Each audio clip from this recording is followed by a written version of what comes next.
This wonderful story begins with the fact that in this world there are two types of people. One of them is the winners, and the second mainly losers. Xiaolo classifies himself precisely to the second type, so I decided to write a statement for dismissal from work. Having worked at one company for almost 3 years, he quit and wrote the reason for his decision. This is a disease. Surprisingly, the girl he had met previously was its director. She took their divorce as a real reason for dismissal. But the guy believed that life in this social world made him understand that there is only one step between success and failure. And in the director's office, he replied that she was wrong since he had his own reasons. And since there were no problems with the statement written by him, Xiaolo hoped that he would no longer see the former. Without what to add more, the guy turned and went to the exit, but the girl suddenly apologized. But instead of mutual words of farewell, she heard that Xiao already spent 4 years of her life on her. So she did not want to continue this time. The girl could not stand it and said that, despite her feelings, she did not want to get married and live with him in one close rented apartment. He does not want to live his whole life as an ordinary housekeeper. It was all completely different that Zhao Manchichi would like, so I had to make sacrifices. But Xiaolo already understood everything very well, so he answered the girl that she could not tell him since he respects her choice. Menzi was still sure that it was their relationship that made the guy quit, because of which he could now become a loser for his life. The man had nothing to say, since he had long been in despair and not a single positive thought appeared in his head. He was sure that success and failure was just an assessment that gives a person for others. However, from that moment he decided that he would not allow anyone to evaluate him without permission. Having at least some motivation and plans for the future, he confidently went for personal things and said goodbye to his colleagues. Suddenly in the corridor he met Hua Hanfei, who was the heir to Huahai groups and had a rather calm life. The guy went to Xiao, with whom he was personally familiar, and calling his name he kindly greeted.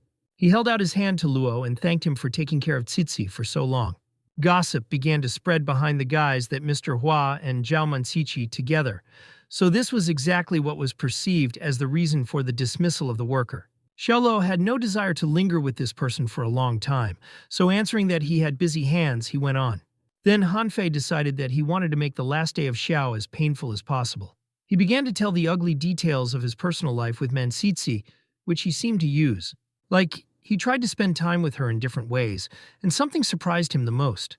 As it turned out, the girl had nothing for 4 years of relations with Xiao, which seemed strange to Hanfei. He began to make fun of the young man and joke that he needs to see a doctor and follow his health. Their conversation took place among the office, so other workers also heard everything and began to discuss the herd among themselves. Xiao did not give out any vivid emotions and only asked if Hanfei was accidentally ill if he spreads the details of his personal life. The guy was angry due to the fact that after telling all the dirty things, he was not able to bring to emotions or to cause pain to the former girlfriend. He rushed to Luo and called him garbage because no one before allowed himself to humiliate him, calling him mentally ill. Xiao had no desire to continue this conversation and simply threw a fool away from himself in order to be able to go further. Hanfei came with security, so he ordered the men to beat the guy to take revenge. One of the guards rushed to fulfill the order, and swinging in the Xiao, was ready to beat him to death. But Luo was not a simple loser as it seemed at first sight. Therefore, he easily repulsed the attackers. After the blow received from the leg, the bald, strong man had already wiped the floor with his body. Hanfei began to worry and ordered the second guard so that he would not observe how he was mocking his colleague, but rushed forward into a fight. Luo was not afraid of the healthy man and had the strength to defend himself further, so he immediately held the striker's hand. And Luo managed to deal with the man in one movement, but he turned out to be stronger than his partner. This time Xiao had to make efforts to not only stop the guard, but also strike as an answer. The guy was confident in his own abilities, and in order to angry the guy even more, asked whether he was really capable of. Then the young man applied his crown blow and waved his head with his foot right into the man. Having dealt with 2 guards, Luo was pleased with himself for the first time in a long time, because at least something was quite good in something. Hanfei began to worry about the fact that now he is absolutely without protection.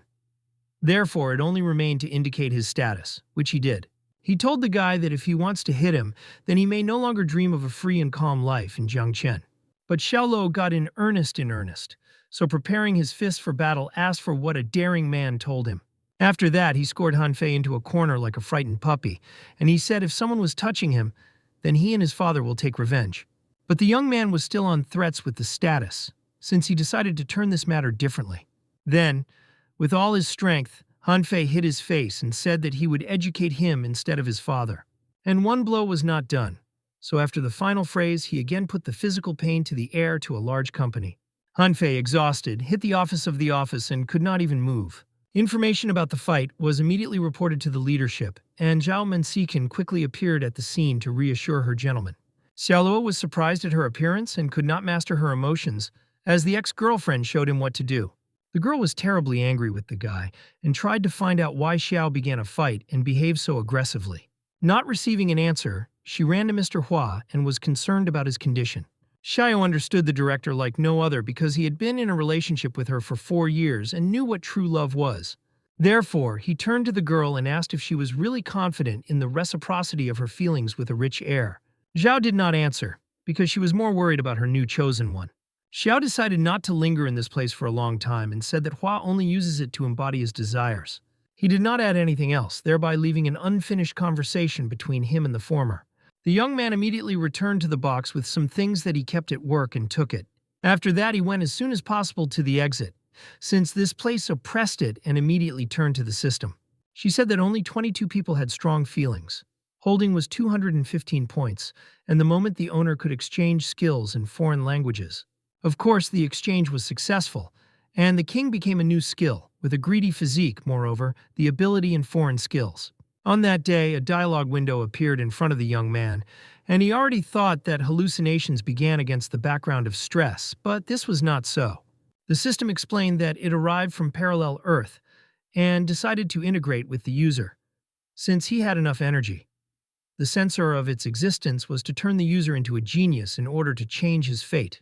And according to her analysis, the user was a mediocre person, so for now he had to continue to earn points and exchange them for awards. Xiao did not understand how the system could change his fate.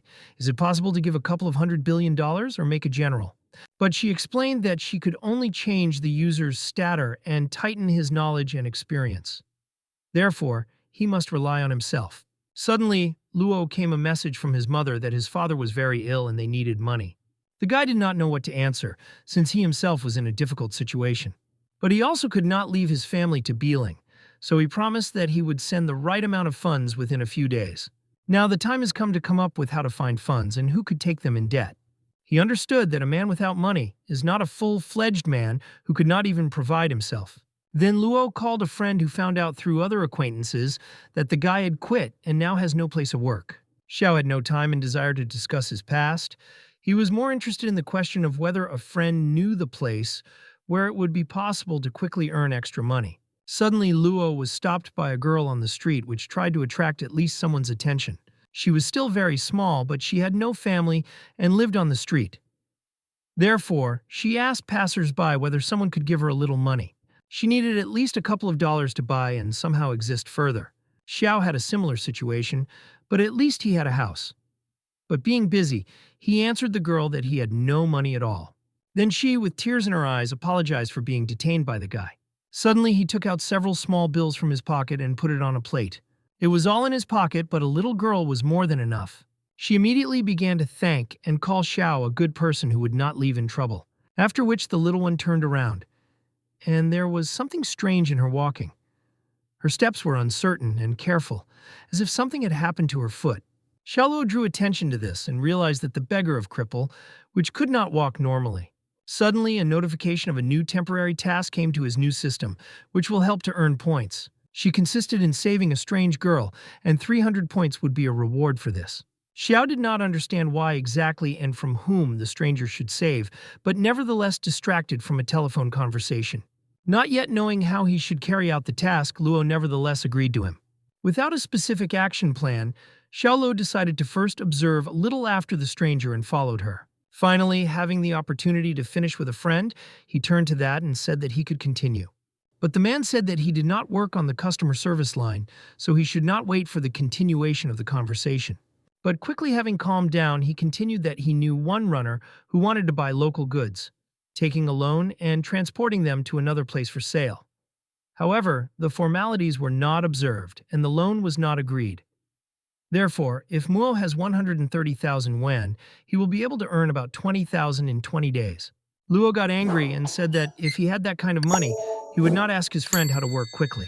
And the comrade said that he also has a friend who wants to open a beauty salon, and she needs about 50,000 yuan to buy equipment. During the year, one could earn 60,000 yuan on this and become a co-owner of the salon. Xiaoluo continued to listen to everything and at the same time watched the stranger who noticed surveillance. Then the guy hid behind one of the houses and asked his friend to wait a bit on the line. He got angry and said that he was not a taxi driver who would wait all the time and spend his time on empty chatter. He did not understand what a strange situation was happening to Xiao and had no desire to interfere in his problems. Meanwhile, Luo heard how someone in a low voice threatens a person. Then he looked behind the house and saw one big man took the money from a little girl and took a knife, threatened her. He demanded more money from her because otherwise he would deprive the girl of her broken leg and she will forever be crippled. Xiaoluo himself was frightened and did not know how to act correctly, so as not to harm the Pole. And that fat man holding a cigarette in his teeth asked the girl if she really sincerely begging him for mercy. He wanted to feel power at least over someone, and thanks to this also to receive money. The little defenseless girl turned out to be an ideal victim for him, which he mocked, and this time did not restrain himself. He waved his fist in the face of Little behind the words that he was tired of listening to her nagging daily. Therefore, he set his conditions. Either she will pay him daily, or he will break her second leg. Xiaoluo watched the behavior of the criminal for some time, but when this began to cross the border, he still decided to appear. He went to the man with a confident gait and ordered him to move away from the girl and leave her alone. He still had a friend on the phone line and began to worry what was happening there. Then Luo repeated once again so that the offender moves away from the little one, or for himself it would end badly. The man laughed and taking the knife asked the guy if he had something against such a business. At that time, Xiao managed to deal with 2 guards of the pompous heir, so he was not afraid of some criminal from the street. He did not know how to solve quarrels with words, so he immediately rushed to the guy with his fist to cripple him. However, he underestimated the young man, who at first glance seemed quite weak. Xiao from the first blow fell into the head of the enemy. After that, the man flew far into the wall and could not even hold his knife. Foam began to go from his mouth, and the general physical condition was clearly worsening. Xiaoluo heard exclamations from his phone, where a friend tried to find out what kind of fight his friend fell into. He was ready to call someone to the aid or come on his own, because he understood that the situation was worsening. But Xiao was more worried about a little girl who was terribly scared and tried to calm her down. The little one could not keep her tears and began to cry a lot because she finally felt under protection. She terribly wanted to finally get home, where mom and dad were waiting for her for a long time, who could not find her daughter. Xiao did not know how to handle children correctly, so he himself was a little scared of such a reaction, but continued to calm her. He said that he would take the girl to a policeman who would deal with this situation and take a little home. And finally she was able to calm down and was not even afraid to go to the police, because after the experience, it was the smallest evil. Suddenly, Xiaoluo remembered a friend who continued to wait for an answer. He took the phone and said that there is not even 50,000 yuan yet, so this option is not suitable. Then he went to the police department and could not speak further as he held a little girl in his arms.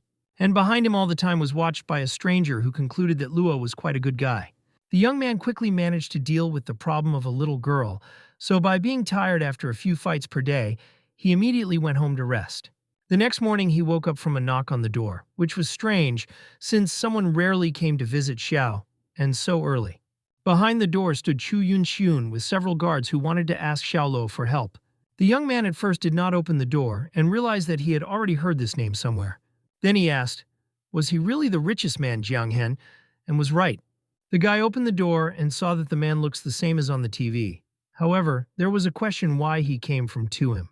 Xiao was a little scared, but invited this guest to the apartment and immediately put a cup of water. He almost from the threshold told Yunxiun that he himself was an ordinary poor man, so he did not understand why a person of the level of a venerable master was looking for him. As it turned out, last day the man saw how Xiao helped the girl, and his skills were pretty good. Xiaoluo was frightened. Did Yunxiun really saw his system and was able to reveal his secret? The system felt the thoughts of the owner and said that ordinary users could not see it. As it turned out, Mr. Su had a competitor who recently made friends with gangsters, so he was afraid that his daughter might be in danger. Therefore, he needed a guy who, under the guise of a student, could protect her from the shadows. However, Xiaolo did not believe that he could approach the role of a personal defender and also pretend to be a student. Then the venerable gentleman decided that a large amount of money could help and said that he would pay 1,000,000 yuan. The young man could not recover from the figure he heard, as the man called the amount of 2,000,000. Without unnecessary thought, Xiao, of course, agreed to such a job, but did not know all the details. For the sake of such money, the guy was ready for a lot, especially since he had to help his father recover as soon as possible. Therefore, at first he needed to get into the class of full girls to get to know the students closer. In that group, there really were only girls who were equally dressed in school uniforms. All of them spent quite boring time and were a little tired of studying, and now a new fun has appeared for them. Students immediately drew attention to Xiaoluo, who managed to attract the attention of each class. The girls felt an incredible temperament from the guy, and almost at first glance fell in love with him. They considered him incredibly beautiful, and immediately asked the question of whether the Xiao was a girl. Each of them wanted to get the attention of a beautiful man who, moreover, looked rather proud and was smart. But among the whole class there was one student who did not think because all. She perceived the new student for an ordinary leather bag. The teacher was tired of reassuring the students and ordered them to be more likely to sit in place. One of the students tried to behave with restraint, but her eyes were betrayed by all her thoughts. Xiaoluo felt like in a wolf den, where the energy of all those present beat over the edge. Suddenly he thought why there were only girls and not a single guy in the class. One of the students, the one that did not respond to the new class member, decided to mock a new student and held out her leg to stumble. Xiaoluo could not hold on his feet and put his hand forward, flew right on the same student. Unable to manage the situation, he accidentally touched her body, and immediately thought that he had a beautiful figure. Without even controlling himself, he voiced it out loud, after which he became scary, and he began to apologize to the stranger. Other girls in class heard the phrase of Xiao, and even a sense of jealousy woke up in them. Meanwhile, the guy wanted to fall under the ground so as not to feel that shame on himself. Therefore, in order to get distracted, he went to the farthest desk and sat down at her alone. Already in the second pair in a row, Xiaoluo incredibly wanted to sleep, and every minute of training seemed boring for him. His eyes began to gradually close and soon acquired the severity. Then the teacher turned to him and asked what the new student thinks regarding the question that they are discussing. Suddenly, she saw that the guy dared to sleep in her lesson and from this incredibly angry. Xiaoluo carefully opened his eyes and did not even understand that the teacher was turning to him. The same girl who set up her foot to the guy decided that right now a good moment had come for her plan. Then she turned to the teacher and said that the student did not respect her time and knowledge at all. And Xiao realized that this is the very Chu Yue, which became the goal of his assignment.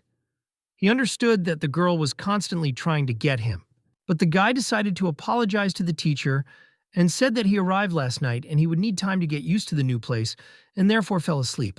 As for the words of his classmate, he asked her to clarify when exactly he behaved with disrespect. All the girls in the class began to admire the behavior of the young man, because no one had previously allowed himself to argue with Chu Yue, and the girl herself began to get nervous, because she was not used to the fact that someone answered her rudeness in the same way.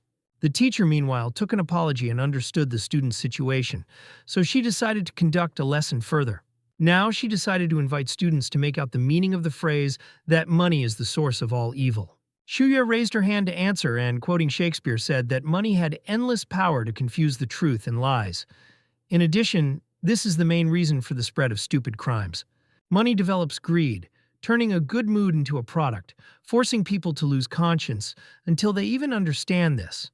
Therefore, in her opinion, money is true to the root of all evil. Such an answer was expected by Princess Yue, which is why other classmates were proud of her. Then Xiaoluo decided to change the usual situation in the classroom and stood up to express his opinion on this issue. He did not think that money was the root of evil. At least it was impossible to discard all evil on them. Then Yue denied that almost 20 years ago 12 people died in Japan and more than 5,000 were injured due to a terrorist act using gas in the subway.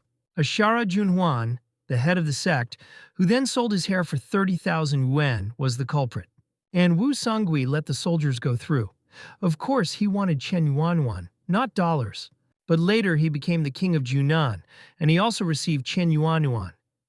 However, the question arose why he wanted to become an emperor. Xiao believed to answer the last question and asked, what was the source of evil before the money was invented? Other girls in class took it as traveling with the princess of Yue, and they themselves wanted to get his attention. And Luo added that it was greed that became a real source of evil, which bowed in the hearts of people. The bell was heard soon and the lesson was finished, but the discussion between classmates was still ongoing. But the teacher wanted to leave earlier and said that these debates were interesting, so she hoped that someone emphasized something from them. After the lesson, her friend approached Yue and invited the girl to forgive the new student, saying he did not want anything bad. But the princess did not care if he was a guard or not. She was not going to let him go so easily. Soon all other classes ended, so Xiao wanted to go home as always, but now he had a special mission. Meanwhile, Yue went home angry and making one phone call asked a friend to disgrace her new guard as cruelly as he could. She did not want to hear from Fu Jiawei about his gentleman and the like, so she told her husband that mercy for him would not wait for him then. She hated when they were going against her orders, and now she longed to show her husband how to be arrogant next to her. After the last phrase of the princess, the call broke off, and on the other side of the line only the beep was heard. Jiawei was angered towards Xiao, who according to the girl strongly offended her. The man adored Zhuo and almost considered his queen, and her photos were hung around his house. Educational time began soon, and Xiao Luo, along with other classmates, came to school. Among other students, the guy looked senior, and he stood out among them his gender. Suddenly, Yue approached him and smiled this time. She kindly invited the guy to a party, which will be in honor of his translation. Xiaolu thought that the girl ate the wrong tablets, because she behaved as it was not inherent in her. He understood that nothing good would come of it, so he decided to immediately refuse. But Yue did not want to hear refusals. She said to come to the gates of the school from where they would go to the party's place. She looked at Xiao with an angry look and asked if her personal guard would come. Then he wondered if the girl really knew why he appeared in her life or just checks. Xiao nevertheless agreed to a party, and at exactly 6 o'clock was at the meeting place. But for 30 minutes no one appeared. He began to worry that his thoughts regarding the fact that it would be a deception turned out to be true.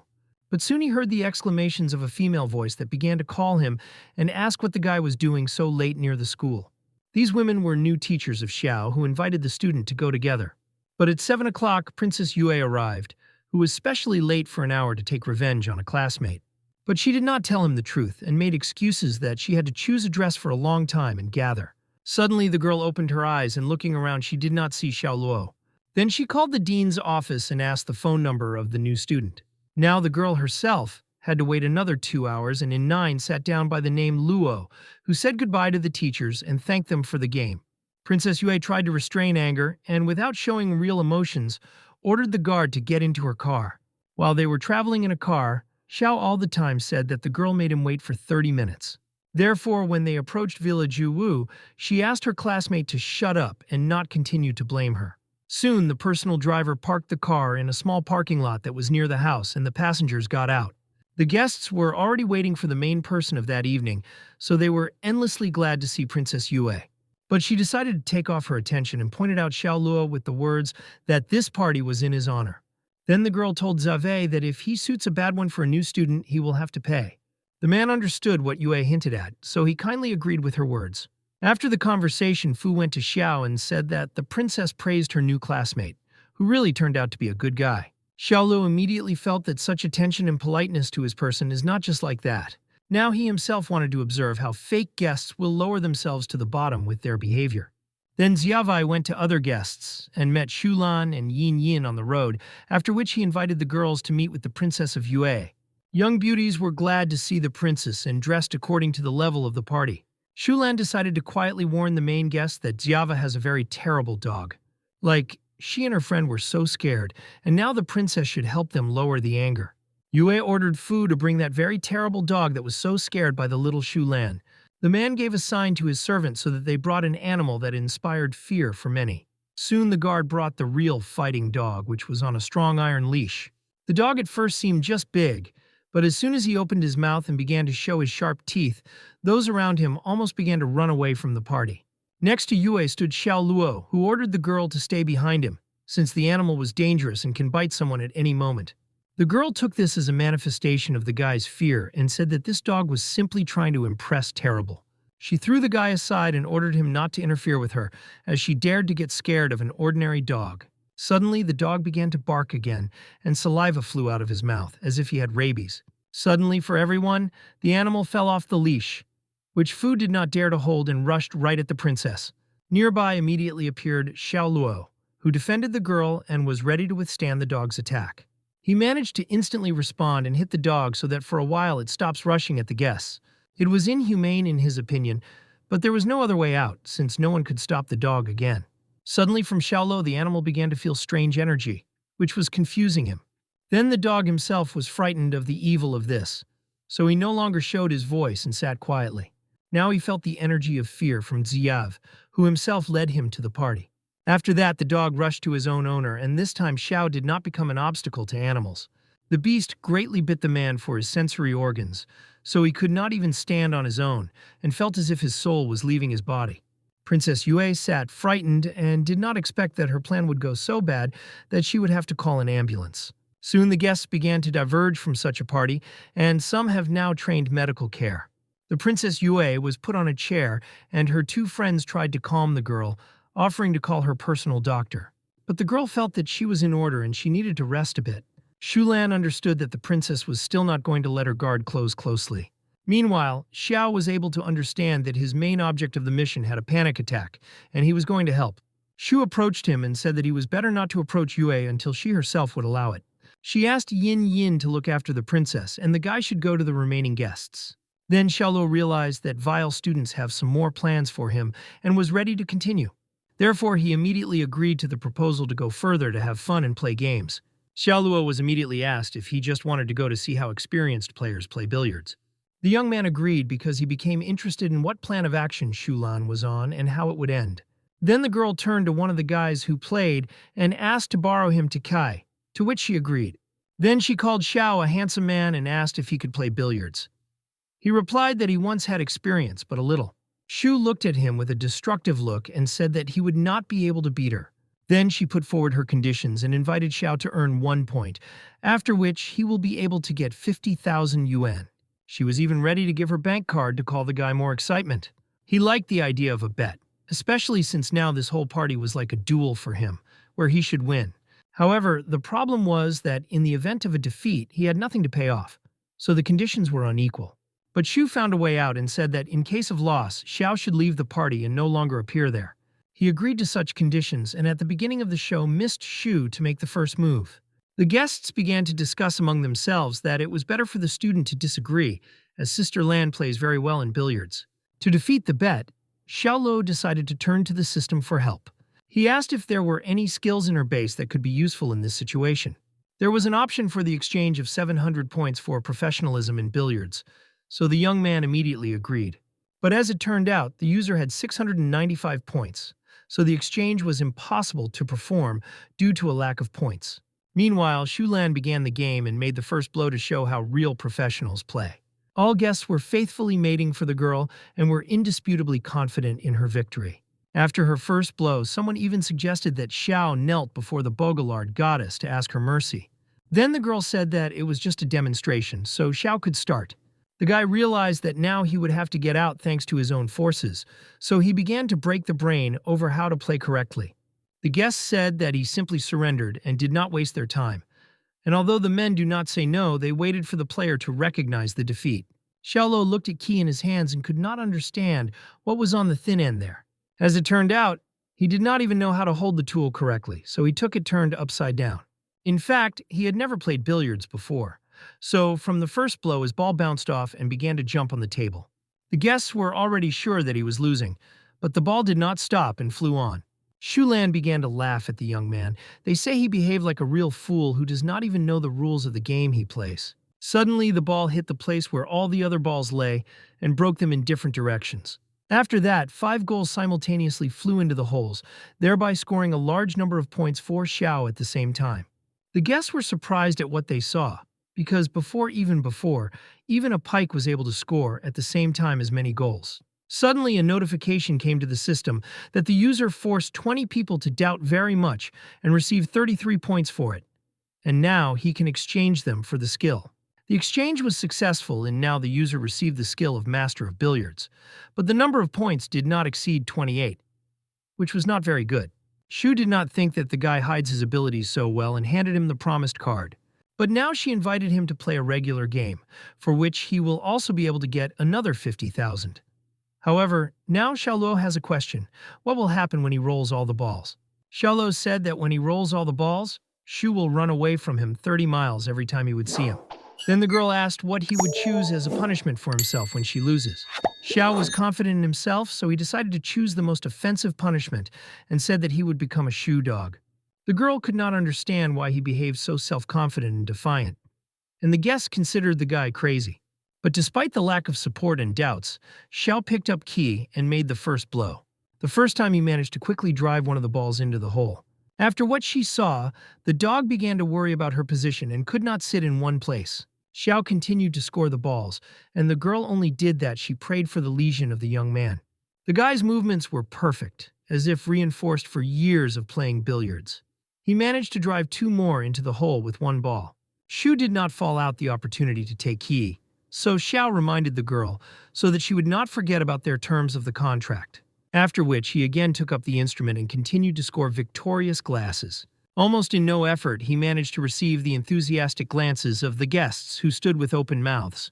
Xiao's account was 147, and in the meantime, the results of his rival was only 0. Therefore, when all the balls ended, Xiao thanked for the game and reminded Shu to transfer another victorious amount to his card. The girl tried to hide her tears and said that the guy would still regret how he humiliated her in front of everyone.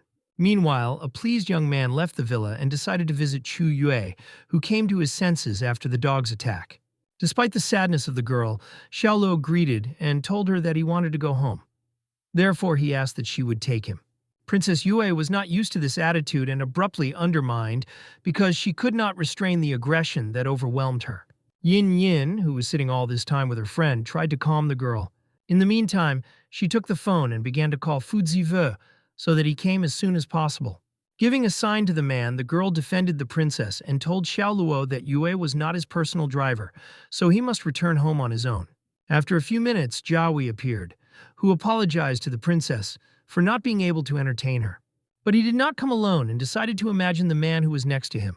It was Hua Haifeng, who incredibly admired the girl and asked the common acquaintance to arrange a meeting for them. Xiaoluo was shocked when he saw a man whom he had strongly beaten for the fact that he began to threaten him. And the only thing the young man was worried about is that Haifeng did not tell everything about him, because then his personality as a guard will be disclosed. The guy turned his back to the newly made guest so that he would not recognize him. Meanwhile, Haifeng led Huifen to the princess and introduced them to each other in order to introduce them closer. Then I wanted to imagine Xiao, who at first glance looked poor and inconspicuous among the rest. But suddenly, the man saw that there was no guest in honor of which a party was arranged. Yin Yin began to rage, since the behavior of Xiaoluo was unpredictable, which complicated the opportunity to substitute it. But suddenly, Xiao turned out to be right behind Haifeng, holding a glass bottle of wine in his hands. This time he decided to immediately protect Princess Yue and not give a chance to even communicate with her. The girls were shocked by the guy's act, so they stood as if dug and waited for Ziav's actions. Xiao decided to improvise and said that the new guest is known for often pestering old grandmothers, so it is strange that he was generally allowed. The situation was gaining momentum, and Chu Yue became interested in what would happen next, so the girl watched from the side. Jiave came closer to Xiao and asked if Haifeng really was engaged in such things, but now it did not matter for a man, since Hua became his dear guest, so he could not just leave it. Therefore, the man called for guard and pointing his finger at Xiao said that he dared to touch his guest. Therefore, the best decision in his opinion began to expel the guy and make sure that he no longer returned. Luo did not want him to be touched, so he said that he planned to go, so it was superfluous to call the guard. Meanwhile, Jiawei flirted with Yin Yin and asked if the girl had lost anything at the party. As it turned out, she could not find her expensive necklace, so the guy offered to look together. After that, he ordered the guards to deceive everyone who would leave the party. Princess Yue understood that an obvious deception was happening and thought that Fu had gone too far this time. Then the guards first took up the search of Xiao and tried to take off all the clothes from him. The guy did not understand why they were trying to undress him despite the fact that he agreed to leave the party on his own. But he had enough strength to stand up for himself, so rather for the guards, it was more dangerous to try to keep him. Sholo quickly slipped out of the hands of pumped-up men and rushed to the attack so that they could no longer harm him. One of the guards received a brilliant blow from the foot right on the head. Xiao threw another into the wall. From the side, it seemed that the guy threw light feathers. After well-developed blows, the guy landed successfully and remained unharmed. He understood that Chu Yue specifically called him, and the guy directly asked if her hands were. Suddenly, he felt strange changes in the body, and as it turned out, it came a new notification of the system. It was an urgent task. Xiao had to track the mysterious shadow. A reward for this will be 300 points in case of victory. But if he loses, he will also lose 300 points. And if there are not enough glasses in the account, then the user will have one random skill. Xiaolo understood that he was 28 points on his account, so he urgently must complete a spontaneous task. The guy immediately saw a mysterious shadow near himself and rushed after her so as not to lose a trace. The shadow was extremely fast, so if the Xiao relaxes at least for a moment, then he would immediately lose it. Suddenly, after 100 meters, the shadow turned behind the house, and Luo almost lost it. Suddenly, he saw a man who was in a protective mask on his face, so it was impossible to recognize his personality. But now, it was not as important as a shadow, which was very vigilant, so the task was incredibly difficult. 15 minutes later, a car stood near the villa and there were several men in costumes near it. The same guy in the mask followed them and Xiao noticed it. Then he thought about the fact that men near the car could be personal guards of Chu Yue. The guy began to quickly run towards the car and his plans were unpredictable for others. Suddenly, the guards near the car heard sounds nearby, so they began to worry about the safety of this place. The stranger ran right between the men, but there was no further where to go since there was a car nearby. But for the young man, this was not a problem, and he deftly jumped up the car without touching it. But being at a safe distance for him, the guy showed a gun to men. As it turned out, during the time when he ran past them, he managed to grab a weapon from the pockets of the guards. When the men saw the missing weapon, they rushed to catch up with the guy to pick up what belongs to them. Meanwhile, Xiaoluo continued to run after the shadow, which drove him almost throughout the city. Suddenly, he had a bell, where they reported that someone aimed at Chu Yue, so he should urgently flee to the villa of Fujave. Having the opportunity to relax for at least a few seconds, Xiao decided to stretch the muscles before a possible fight. Pretty soon the guy managed to run to the villa to exactly have time to save the girl. Meanwhile, Chu Yue enjoyed silence and could have a rest from the pool alone. She did not expect that Xiaoluo would even be a little interesting for her, so she thought about changing her attitude towards him. Suddenly the same stranger in the mask, which was now armed, was behind the princess. The criminal closed her mouth so that the victim could not shout for help and would not interfere with him. But despite this, the girl still hoped that her father would hear quiet sounds from her and save. Soon Xiaoluo turned out to be nearby, who put all his strength to be as soon as possible near the villa. He immediately rushed to the criminal and inflicted his first blow to him with his foot, because of which he could not resist the spot. He had to release Chu Yue to run away at least a safe distance. But Xiao's blow was too strong, and the guy's quite clever, and now the thief was broken by a hand. Then he threw away the princess and bounced, telling Luo that he had a good wrestling technique. But his speed was still large enough, despite the injured hand, so the man disappeared from sight. She realized that the offender knew the exact time when Chu Yue was alone, so it seems among her surroundings there was a rat that reported everything. Meanwhile, the princess could barely resist the 4 limbs and her head was dizzy. She could not clearly see her savior because her eyes gradually became harder.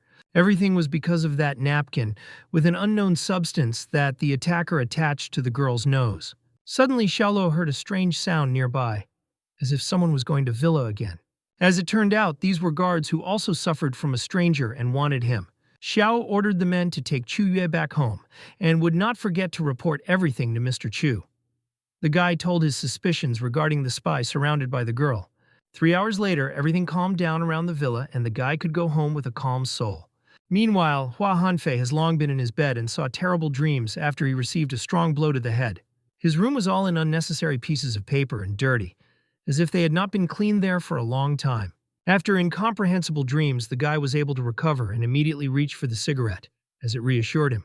Thoughts about Xiaoluo did not leave his head. He could not believe that the very weak-edged young man beat him so much. It still seemed strange to him that in 4 years of relations with Zhao Manxi, Xiao had nothing with her. To stop unbearable headache, the guy reached for an anesthetic pill. But now the question was different. Hanfei needed to get closer to the princess in order to fulfill the order of his father, and Xiao was very disturbed by this. Therefore, now it was decided to take one of the personal guards of his father the next day, from which Luo could not just leave. Meanwhile, Yin Yin slept sweetly in the next room. Hua Hanfei and Fu Jiavai helped the girl get to the guest. At the end of the party, the girl greatly went through with alcohol, and she was sick of that. The guys divided the friend and wiped it to put clean in bed. The next day, everyone returned to school, where of course there was Chu Yue and her secret guard Xiao Luo. But when the latter approached the classroom, someone invites Chu Yue to the concert and sincerely apologize. It was Han Fei, who knew that the girl liked the star Su Li, so he invited her to speak at a concert next week. Next to the guy was also an unknown man who had long hair and was much older than those present in the class. Han Fei played well the role of a young man who is simply trying to get to know the princess closer and treats everyone around him, without enemies. Then he kindly greeted Xiao and asked why he decided after a loss in love to hide in college. The girls in the class were surprised that someone left their new classmate and immediately wanted an occupied place in his heart. Then Xiao thought about whether his personality was still not disclosed, and he was perceived for an ordinary student.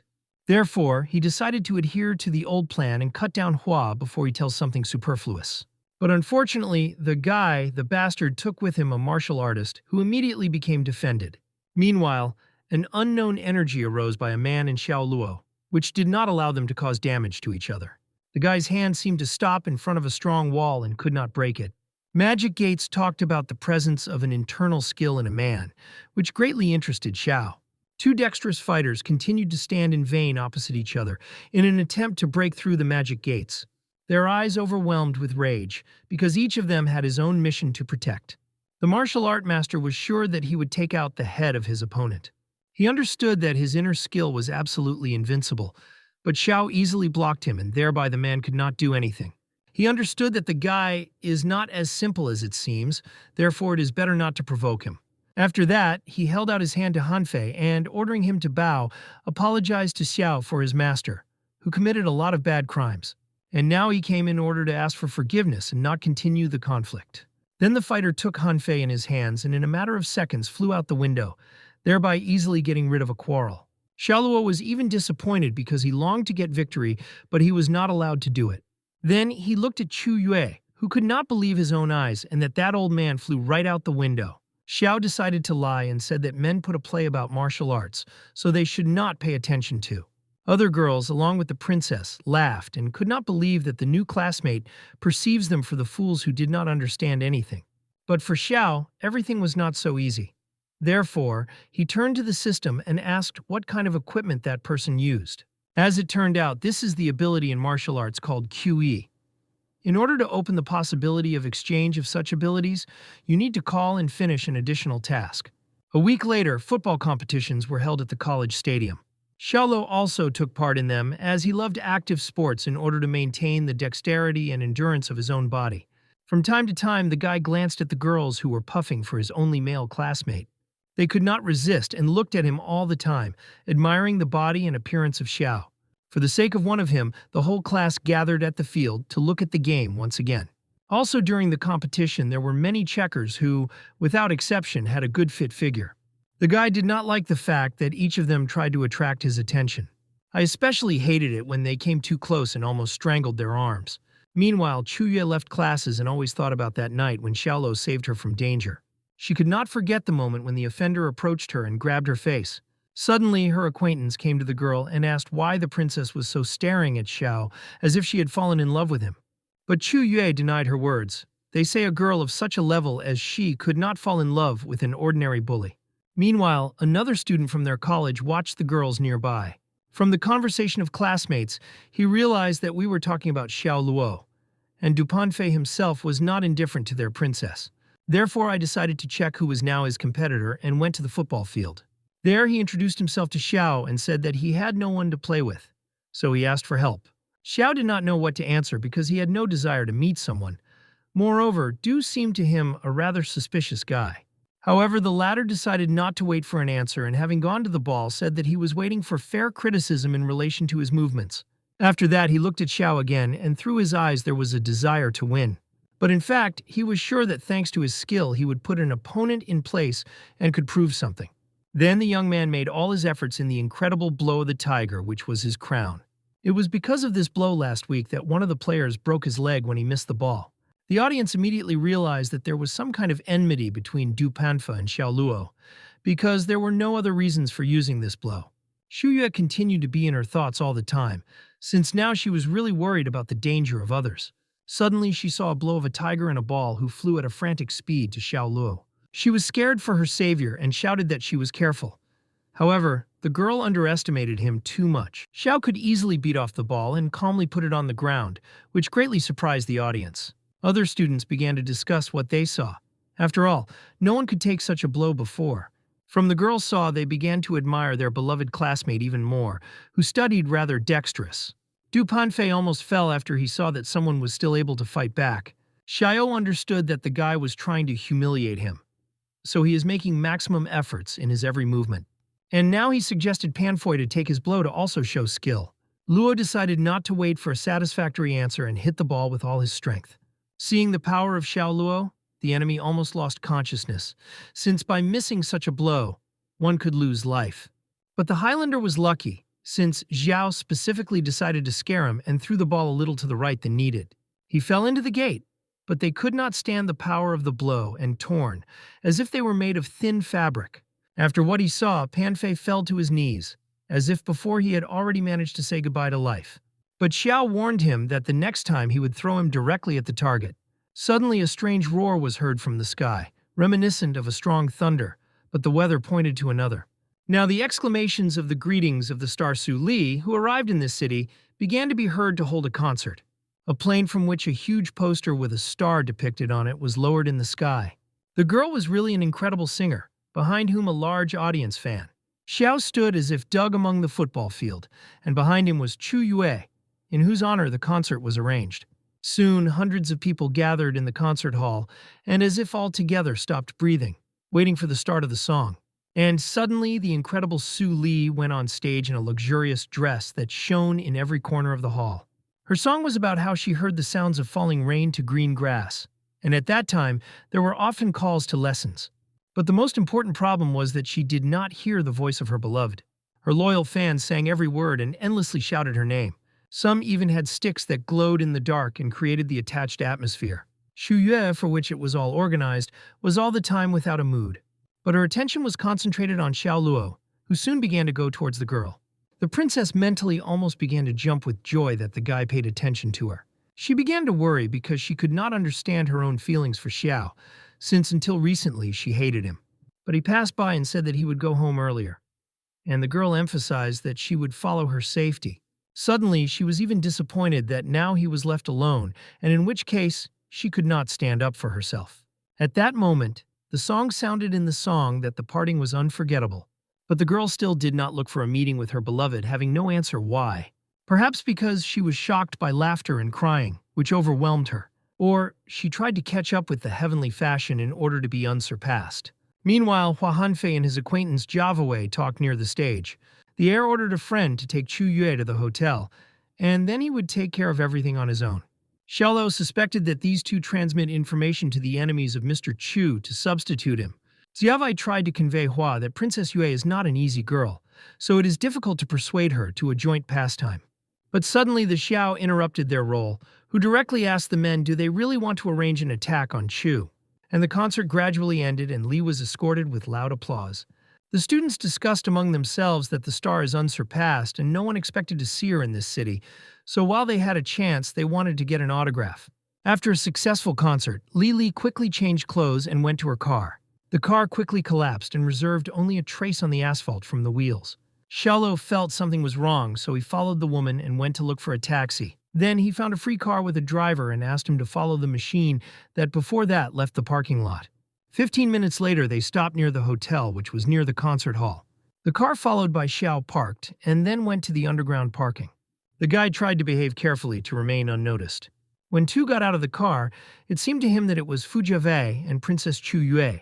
It was a miracle to see a girl there, because before that, the singer Su Li was getting into the car. But now the guy did not have a lot of thought, and he gave a large amount of money to the girl on the reception to tell him the number that the couple went to. The woman could not say directly, so she replied that she could not tell information about a person from 1502.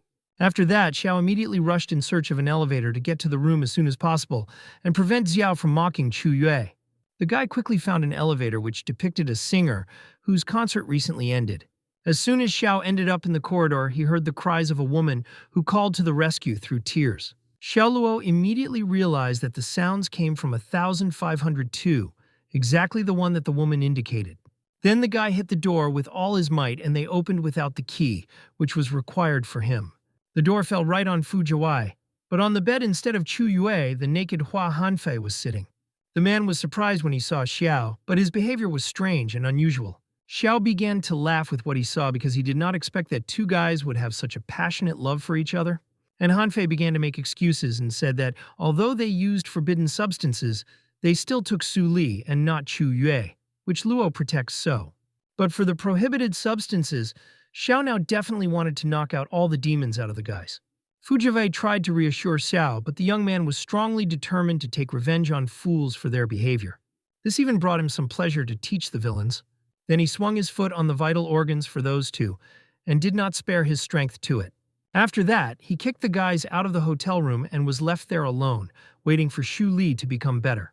In the meantime, he decided to pour tea and read more information on the internet about the prohibited substances that the guys used. In addition, they poisoned the star with these pills, so if you send it to the hospital, this will poorly affect her career. It was written on the sites that you need to drink water poisoned with certain substances, and various energetic exercises can help.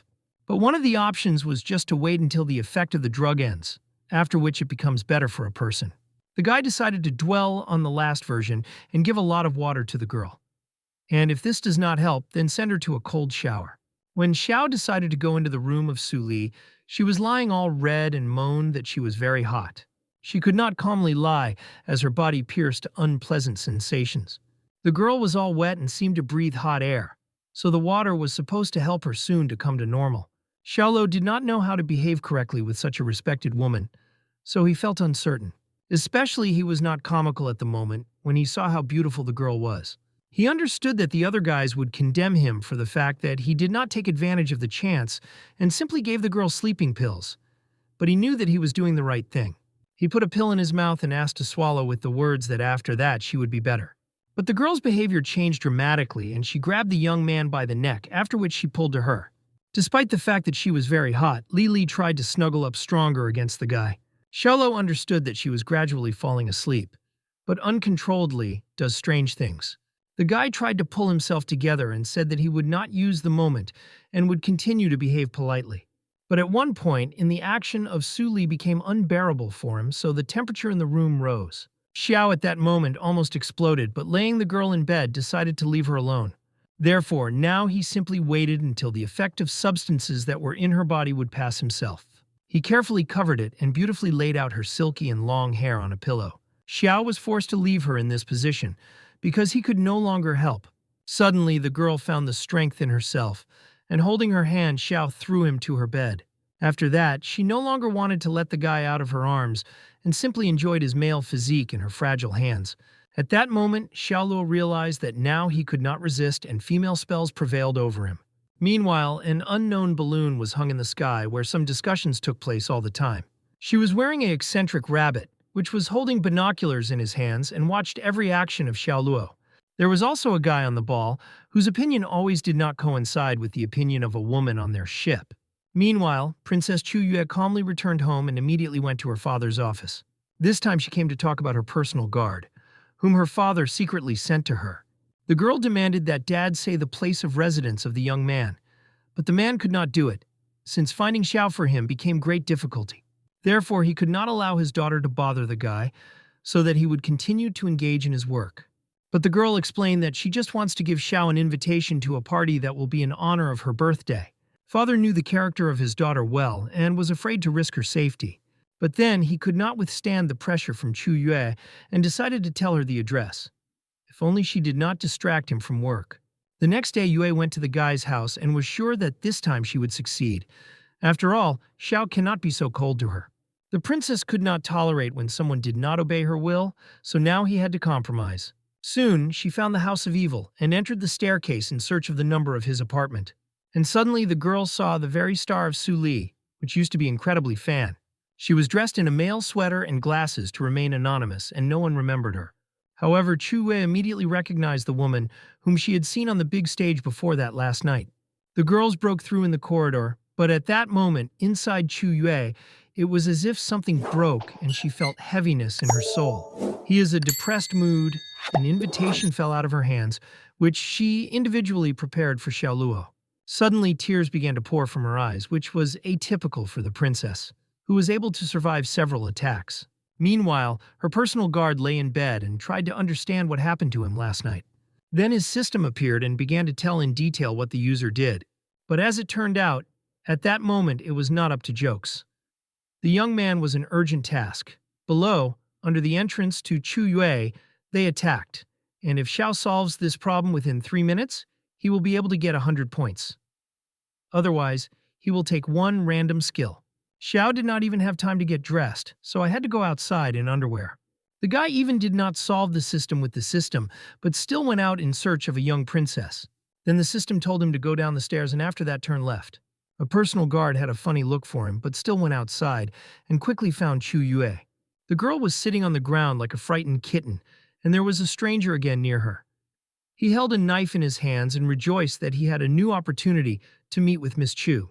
The criminal did not expect to see someone else on that dark street, so he immediately reacted to the sounds nearby. He had not yet had time to bounce off, as Xiaoluo immediately swung and hit the thief with his foot on his face. He felt the power of the guy, since now there was a red trace on his face. But Xiao did not stop and began to put pressure further with his foot to hit the thief with his head against the wall. He began to beg for mercy, but Luo finally wanted to end him and prepared his fists. Suddenly, the system decided to joke about the appearance of the hero. But the guy was seriously configured and asked the thief who sent him. But he replied that the pool of black water could absorb heaven and earth, so Xiao is now a corpse. However, the guy did not understand what the offender was talking about and asked for a black pool. But their conversation was killed by 2 guards who should have always been next to Chu Yue, but each time they were late. But thanks to Xiao, everything ended well again, and the men were infinitely grateful to him. Now the system decided to reward the user for his dexterity and gave the promised 100 points. But since the art of running in his underpants shocked others, he received 250 points from above. The system continued to joke about the user's clothes, but he could no longer stand it and ordered her to shut up. Xiao ordered the guards to return to Mr. Chu and not to forget to ask if he knows about the black water basin, which would absorb heaven and earth. But in order to continue his day, the guy took the suit from the guard and left him in underwear.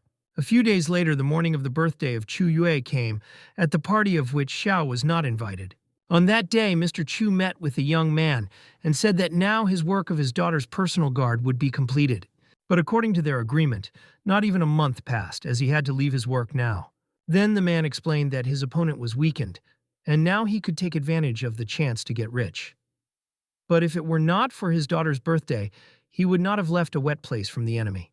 Xiaoluo sincerely greeted the man and immediately asked if he learned about the meaning of the phrase he spoke. The man began to tell what exactly the criminals mean by the words of black water. It was a large transnational criminal organization. But suddenly a subordinate, Mr. Chu, burst into the room and had bad news. As it turned out, a group of mercenaries entered the city last night. There were suspicions that this was a group of Red Scorpio from the company Blackwater. Xiaoluo and Mr. Chu were shocked by the news, since the information was really disappointing. But most of all, they were worried about the position of Chu Yue, which will now become the main goal for enemies. The guy decided not to waste time and ordered him to be taken to that criminal group. Then the young man confidently walked from the office and expected an accurate location. But the subordinate Mr. Chu said that Xiao could take his car, standing right at the exit. From it was possible to track the whereabouts of Miss. The guy thanked and told Mr. Chu that in the city it could be quite noisy. Therefore, a man would have to resolve everything thanks to his connections. Xiaoluo got into the car and immediately began to punch where it is Chu Yue. Meanwhile, one of the snipers named Walter was instructed to shoot around the guard while the rest are shocked. You need to grab the target. The thief quickly accepted the instruction and already saw his goal. The man immediately instructed a weapon on a woman and 2 men, so he had to shoot near them. Then, by the radio, he handed the signal that he was ready to execute the order and so that everyone else would prepare. A few minutes later, Xiaoluo drove through the bypass route to get to the Princess of Chu. He drove the car with all his might in order to exactly have time, and everything was fine with the girl. Several times during the road, he almost crashed into other cars as he followed the monitor after the location of Miss Chu. Suddenly, he felt something strange and decided to stop the car, sharply pressing the brake. At that moment, the car stopped and left a bunch of smoke behind him because of the wheels erased on the asphalt. The system prompted the user about the presence of the king of the mercenaries. The guy understood that somewhere nearby the sounds of shots were heard, and now he needed to get rid of the sniper. Then Xiaolo rushed to run to the approximate place, from where the sound could be heard. He understood that now it was more important than ever to run with all legs, since the situation could end more than one death. A group of mercenaries was too dangerous, so even an armed police could not overcome them. But Xiao did not doubt himself, and running into the clearing, he saw a man with weapons and in complete uniform. He watched the girl who helped the organization to deliver messages. According to the criminal, she looked good, and in general he liked the figure of the Chinese women. Xiaolo realized that he had to act, so he reached for a knife and took him, put a sniper to the neck to neutralize him. But only threats were not done, because Xiao inflicted several stab wounds right in the back of the criminal, and he quickly bleeded. Soon through the radio, Walter reported that everything went successfully and ordered to prepare for evacuation. Then Xiao replied that their partner had died and heard threats in his direction. But the guy was not scared and even became interested what price he would have to pay for his act. Then he took up the weapon that was left of the sniper and thought that now he would see who else would pay for his actions. Meanwhile, Chu Yue was detained and Shulan stood near her. The princess was always kind to her, so she did not understand why she received such revenge. But the girl replied that no one forced Mr. Chu to cross the road to Blackwater. Then a man who held Yue came a notice of the death of a warrior and an order of urgent evacuation. Black-tailed handed over his groups about tragic death to other fighters. After that, taking in his arms to Princess Chu, he told everyone to urgently follow him. The team, whose member was a strange hare, immediately left the place of stay and went to the forest. And suddenly during the flight right in the heart of the hare, a high-speed bullet hit, which did not know where it appeared. Then the black-tailed thought that before he had not noticed an animal among the composition of their team. And while they stopped in thought, then another member of the team also flew in the leg. Someone ordered him to be left and took their main goal, to go further. The bald named Black-tailed could not leave a comrade in trouble, but he had no choice. Throwing on the shoulder of Chu Yue, he promised a friend that he would surely shoot an unknown young man and take revenge on him. Meanwhile, the crippled fighter tried to carefully crawl out of the forest to call someone to the rescue. But suddenly Xiao appeared in front of him and asked if their fraternity is really in this when the brothers abandon each other in trouble. However, Luo did not have much time in speech, and he asked the criminal where the bald man who left him ran. Then the offender realized that Xiao specially shot him in the leg, so that then with the help of his weakness, to track down where others were. After that, he took out his weapon and directed it to Xiao to send him to hell. But the guy was pretty dexterous and quickly dodged a bullet that flew right into him. Then he jumped to the criminal and took him by the neck to also deprive him of the opportunity to harm others. He became funny from a guy who seemed to have revised all kinds of dramas and considered himself an incredible hero. After that, Xiao Blue decided not to hesitate, and with one pressure on the neck of the thief, he left his chances of life. Blackwater killed so many guards, Mr. Chu, but Xiao did not let them go for the simple abduction of Princess Yue. After completing the case with one criminal, Xiao got up and began to inspect the territory around the forest. Most recently it was raining, so there were traces of a man who ran in an unknown direction with a girl in his arms. Then the guy carefully examined traces of shoes and followed them in order to quickly find his goal. The young man ran very well, and he still managed to find a black-tailed one who was running away. Xiao decided to suddenly attack a man so that he did not have the time to get a weapon, thereby complicating the mission. Xiaolo directly in the air struck a strong blow to the new man, and he immediately fell. Due to the fall, he could not hold Princess Chu, because of which all this happened. The girl was tied up and she could not stand on her own to start running away. Xiao decided to completely bring the case with a bald criminal and began to ruthlessly beat him on the head. Suddenly, he saw how unknown people began to run away in a reservoir nearby, who were also armed and entered the Blackwater team. Luo turned to Chu Yue and, taking her in his arms, began to run softly to follow other criminals. The Yue trailer tried to break out of the rescuer's hands because she did not have time to recover and still thought that someone else was abducted by her. Then Xiao decided to turn to her in a calm voice, and the girl realized that this was her classmate, who saved her again. However, the guy did not have much time, and he asked the princess to be silent so as not to disrupt his business. He ordered the girl to stay stronger behind his neck, since now they would have to run even faster. Before that, Xiao planned to maintain strength so that he was definitely enough for all possible fights.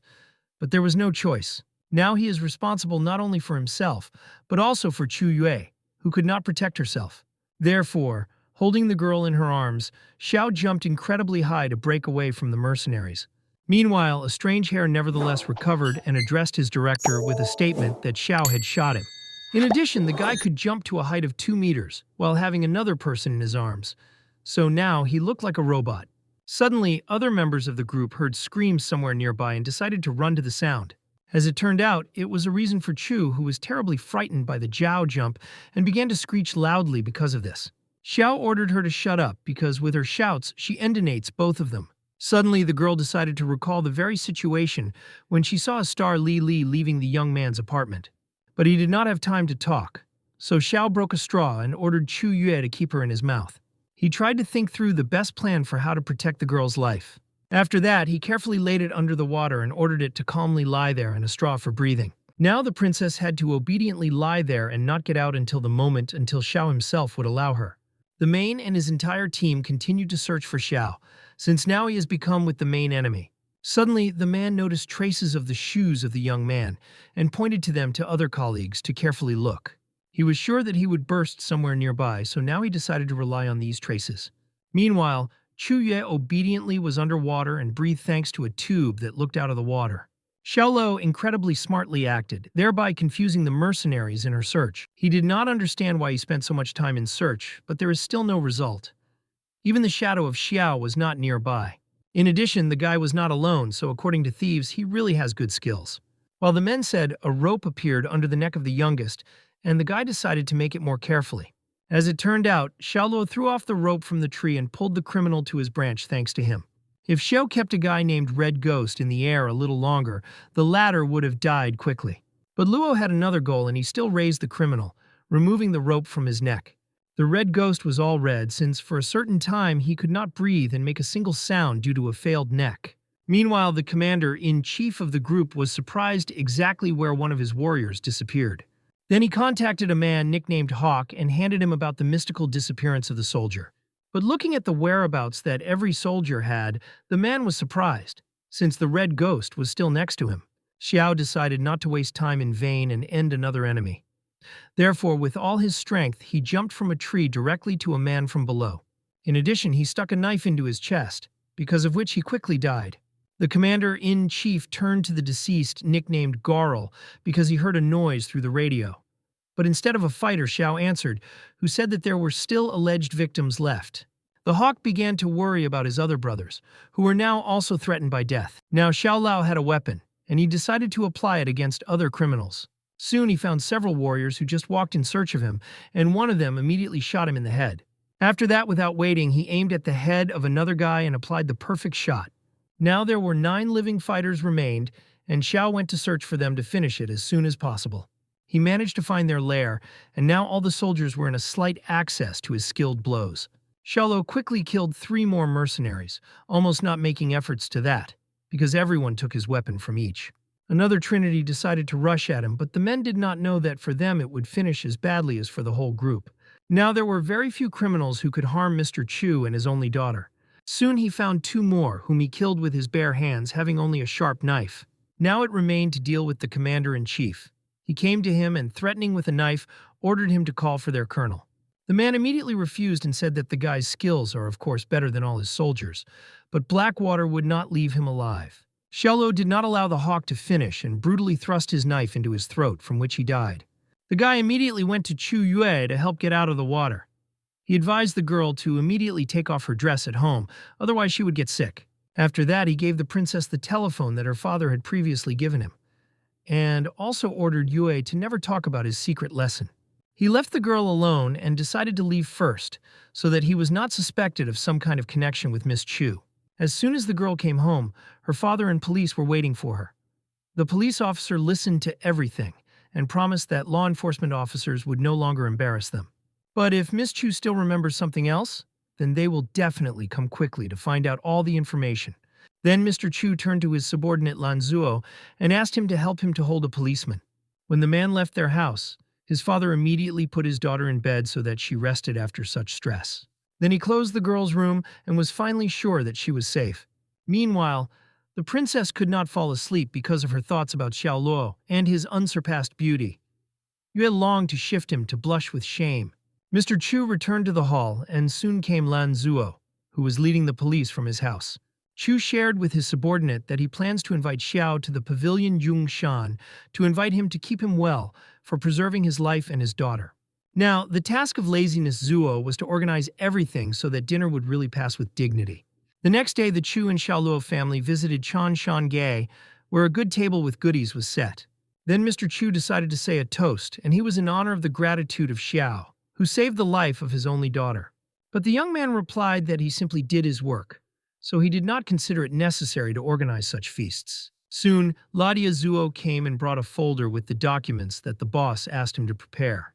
As it turned out, Chu recently bought one new company, and a manager was needed there, so the man offered the position of Xiao. Suddenly, Hua Zhengon, Father Hua Hanfei, burst into the hall, who ordered his guards to carry out of the premises of Xiao Luo.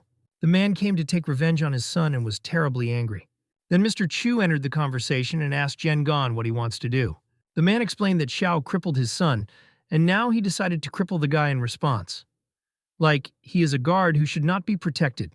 A couple of Chu was still on the other life of Xiao, but he forbade him to break into his pavilion and violate the feast.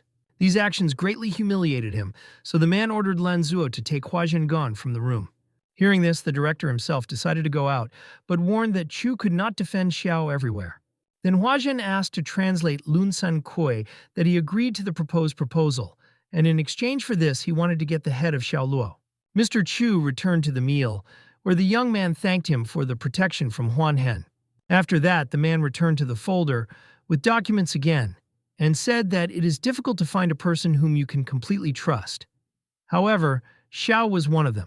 Xiao understood the hint and said that the work is very good, but he is still hoping to rise thanks to his own forces along the career ladder.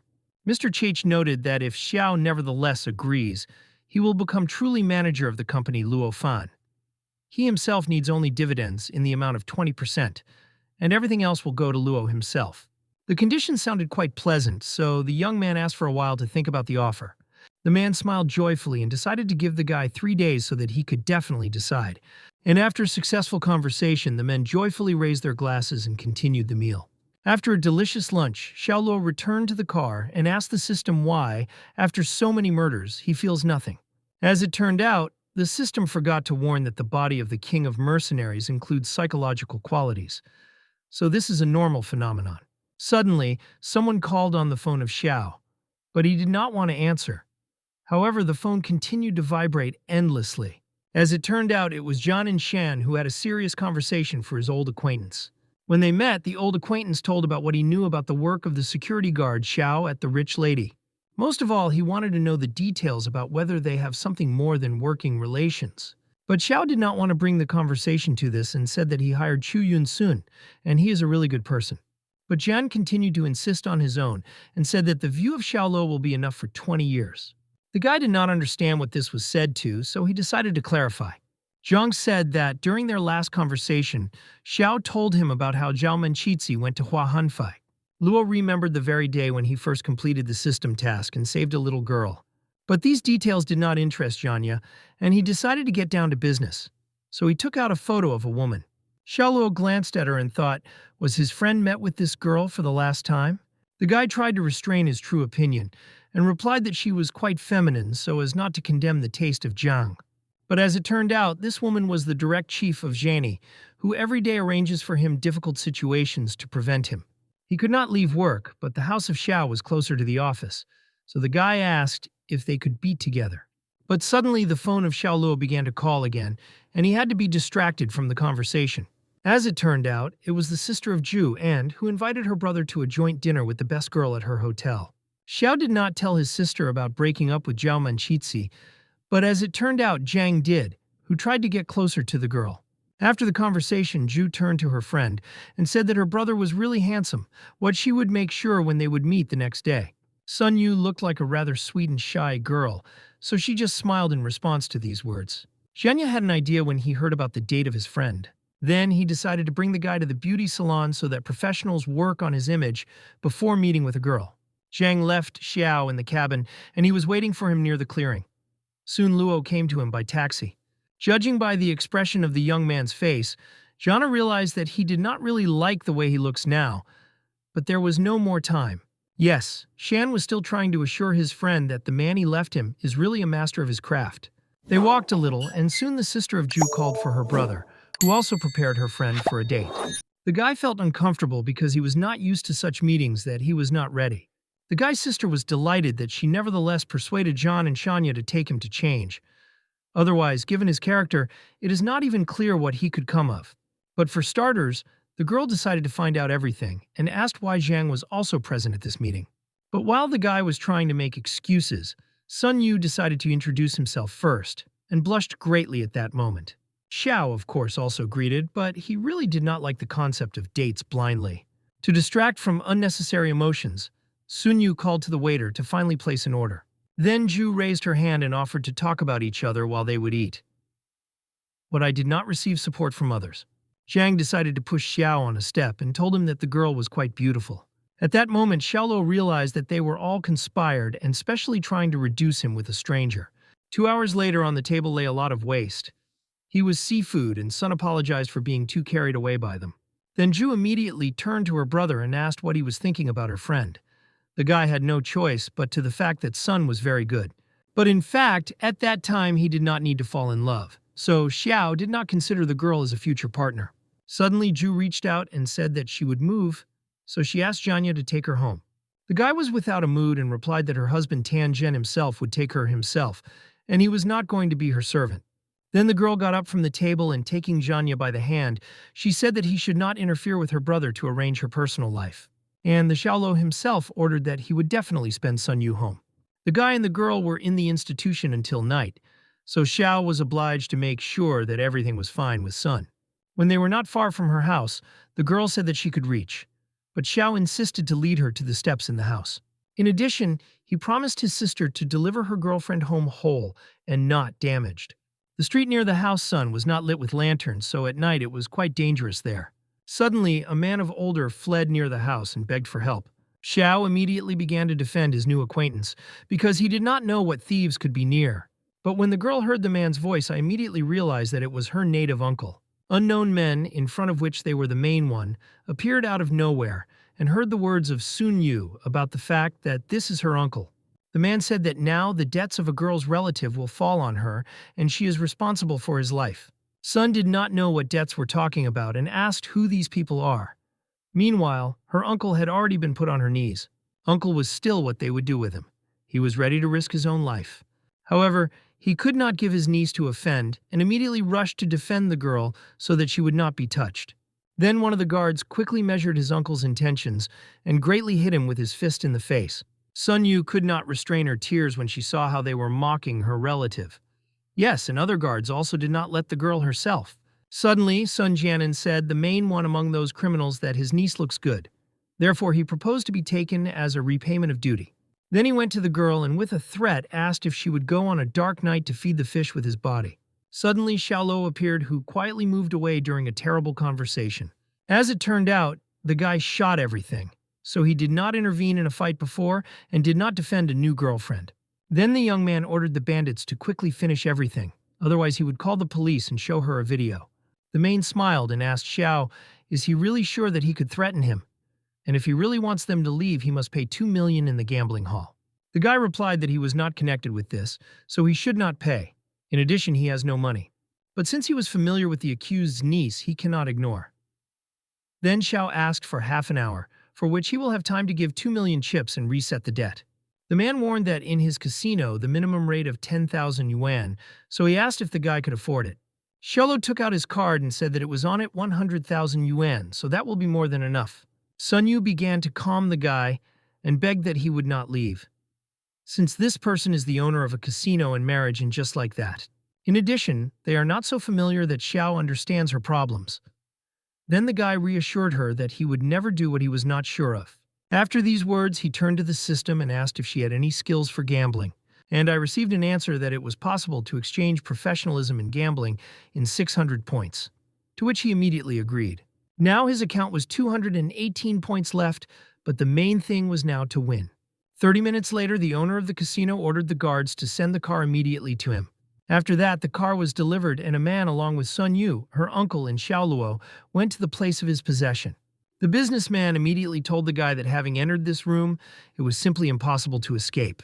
Xiao took out his bank card and ordered that the money on it was exchanged for game chips. Sun Yu was most worried about the fact that she did not know how she would repay her rescuer later. Suddenly, Sun Jianan approached Xiao and said that he would take on the consequences. Sun Yu was trembling all the time and was very worried about what would eventually be with her and her family.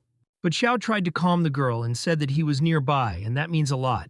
Soon the owner of the casino came and brought chips for the entire amount that was on the map.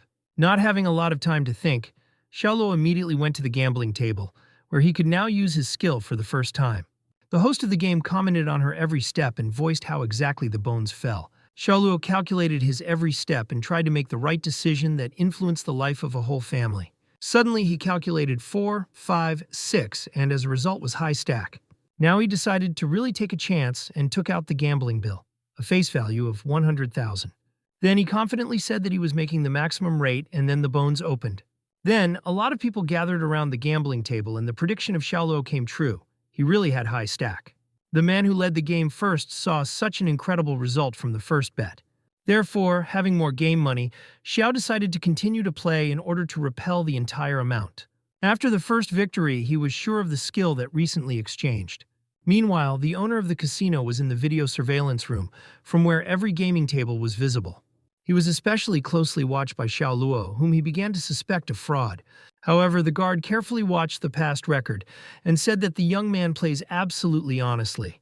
Suddenly, one of the guards burst into the room and told the head of Gina that that young man had already won more than 1.5 million. Then the owner began to rage and ordered the employees to put another bone abandonment. The guard immediately attached the information to the man who accompanied the game of Xiao and ordered Mr. Zhu to come instead of him. Then at the gaming table, the man apologized to Xiao and said that he needed to urgently leave. And after these words, the same Mr. Tizhu appeared immediately, who quickly took the place of the dealer. The man began to shake the bones, but at that moment Xiao immediately realized that something had changed and was going against the rules. After the guy felt the changed bones, he hesitated for a long time above the next step and did not know what he should now put on. Everyone began to put pressure on him since many in this room knew about Mr. Tizhu, who did not just come. Then Sun Yu saw changes in the behavior of Xiao and asked him what had happened. Mr. Tizhu asked the guy why he had made bets so quickly, and now so suddenly began to doubt. Xiaoluo laughed and directly asked the dealer if he really does not know what the reason is. Then the abandonment of Kostya began to be nervous. Did someone not notice his fraud?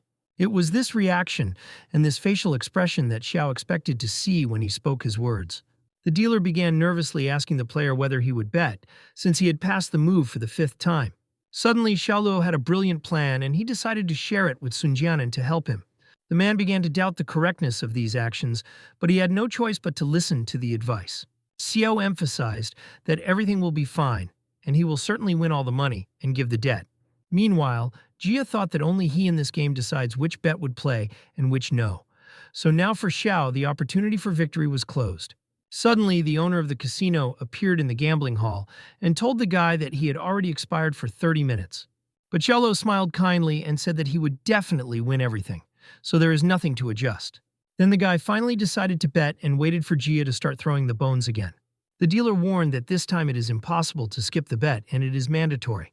Xiaoluo looked at closed bones with concentration and seemed to try to read through the glass that would be under it. Then he finally exhaled and called his headquarters in the size of high stack. Jia smiled and thought that he would do everything possible so that Xiao would definitely lose all the money. He could easily control the bones and indicate to them exactly what amount should fall. The owner of the casino continued to watch the game and was sure that his employee would settle everything. Suddenly, people around the table began to shout joyfully, and the stavka of Xiao really played. The young man realized that he still managed to figure out Jia's cunning plan and decided to put another bet, much larger. He calculated 3, 3, 4, 10 points, and it was high stack. The owner of the casino was incredibly angry. He longed to leave the curtain without a penny on the account and destroy the Sun family for their debts. Then Xiao approached him and returned 2 million chips, and the rest of the winner asked to return to his card. Their game took all night, so everyone returned home early in the morning. Uncle Sun thanked the guy and said that he could contact him at any time. But he warned that the casino was not entirely simple, and since Xiao won quite a lot, he should be careful. Suddenly, Sun Yu came up to the guy and invited him to take a taxi together and go at least somewhere. She worried about Xiao Luo, so she offered him to temporarily move. However, he was confident in himself and said that in which case he could handle himself. Meanwhile, the manager Jean could not accept his defeat in any way, and his guard asked, would they really leave it all? But the man replied that they were a casino and not a charitable agency, which would just give someone such an amount of money to someone. He ordered all the guys who could fight well and ambush near the house of that girl. Meanwhile, Mr. Sun said that he had to go home and please his family with good news. Then Xiao asked him not to play money anymore, so as not to risk his life. The man already understood the fact that this is a bad idea. Therefore, with ease on his soul, he sat in a taxi. Xiaoluo also called the car and told the girl to get there so that he would finally spend it home, and was sure that everything was fine with her. As soon as they got into the car, the girl asked the driver a pen and a piece of paper. Then Sun began to write something like a receipt where she indicated her name and the amount that she should return to Xiaoluo, after which the girl smiled sweetly to her savior and said that she would return everything to a penny. The driver was surprised at what he heard in the back seat of his car, but he did not comment on it. The guy replied that Sun should not do this. Moreover, he did not lose anything, but on the contrary, earned another 4,000 on top. But the girl was sure that she should repay everything, as she would feel guilty. Xiao decided not to argue with Sun, who had a rather stubborn character. But when they rode in the car, he realized that she was quite beautiful and smart. In addition, he does not use his money. Suddenly, Sun turned to him and asked about a secret. However, for some reason, the guy did not hear her. She tried to understand how the guy knew the exact sum of the numbers that would appear on the bones. Then Xiao replied that this was just luck. Sun smiled and said that now it seems she better to stay closer to him. Like, because of this, her luck may be better. These words cheered the guy. Having discussed the past night a little more, Sun and Xiao reached a good house. There they got out of the car and the girl said that this place where she lives. Xiaoluo was glad to spend her and said that it was already quite late, so he should also return home. Suddenly, the girl before leaving asked if Xiao could lend her phone. Then the girl took the phone of Xiaoluo and began to write something there, which seemed very strange for the guy. But soon she gave the phone and said that now they have contacts of each other and can calmly go home. It was a rather cute act from the girl, so the guy smiled and joyful went home. She once again thanked him for goodbye and asked him to be careful on the road. The girl signed the contact of Xiao as a person who gives money and even managed to put his photo. Xiaoluo went home with a completely new area for him. Then, he had never been to these parts before. The place was also similar to all other areas of the city. There were also high houses in some places, and somewhere there were old remnants of history. The guy walked and thought about his life, not expecting some danger. But suddenly his gaze changed a lot when he saw many men with bats in front of him. One of them came up and told Xiao that he has incredible talent to make 2 million winnings out of 100,000 yuan.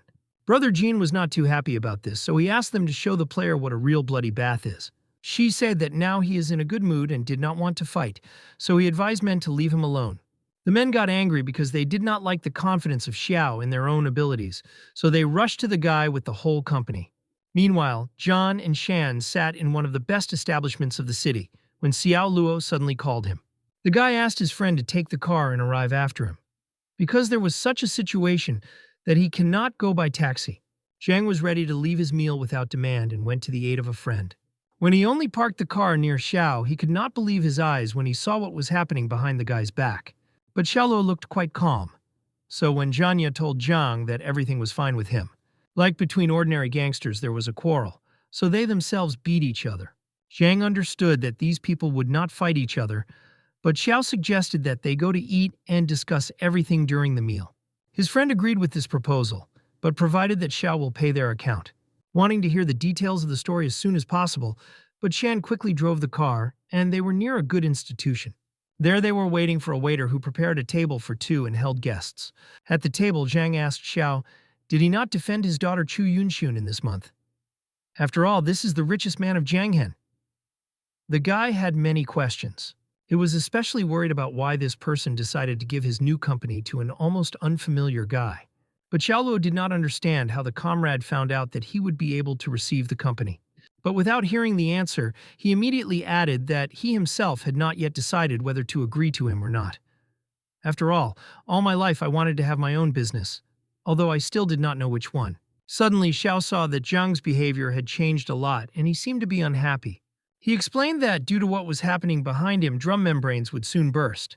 As it turned out, behind him was a manual company of young people, loudly discussed their life situations and laughed at them. The waiter passed by the Xiao table, and John decided to take the opportunity. So he stopped the girl. He explained that he was uncomfortable to sit due to the noise of a neighboring company, so he asked for something to do. The waiter understood the situation and asked the guest to move to the next table, or behaved quieter. The man to whom the waitress approached was already drunk and said that he would cross only when she kisses him. Other girls and companies began to support the idea, and he added that then there would be no problems. Zhang could not stand such a boorish attitude towards the girl and said that he himself would deal with the unexplored guests. Then the stranger said that he would cross, but only in order so that Zhang would no longer ache. The latter tried to restrain his emotions so that the situation did not go to the quarrel further. So he agreed. 40 minutes later, the guys finally ate and Xiaolo felt much better. The guys had a little food left, but they no longer wanted to eat further, and Janya came up with the idea of revenge. He calmly wet his hands, then returned to the table and took the dish in his hands. After that, he approached the stranger who behaved without respect for him and to the waitress, and poured his food on his head. The man began to scream, and Zhang said that just like that he would not leave this situation. Then yes, Shan grabbed the stranger by the neck and began to hit hard with his fist that he was already bleeding. Zhang said he had a good mood until this bastard ruined it. Then Xiaolo appeared and asked his friend to stop, otherwise he would have to call an ambulance, and with her the police. Zhang threw the fool on the table and added if he once still sees this, he would not leave him alive. Soon the guy, along with Xiaoluo, returned to the car and his friend asked if Chu Yunxun gave him time to think. Yes, Shan did not understand what the problem was and why Xiao still did not agree. Indeed, in his hands there may be a large company that does not even need to be bought.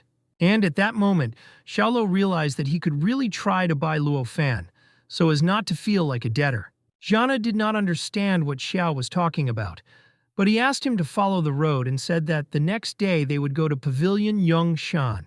Then yes, Shan thought that his friend would still agree, and he would be able to climb the career ladder together. The guy was all the time focused on the thoughts of the company, so he did not follow the road and got into a car accident.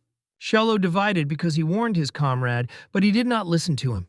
And even despite the fact that his car had already begun to evacuate, Zhang still asked Xiao if he would agree to Mr. Chu's proposal.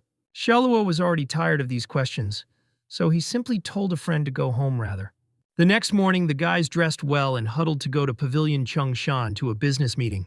Xiaoluo asked Zhang to wait at the door, as he would return soon.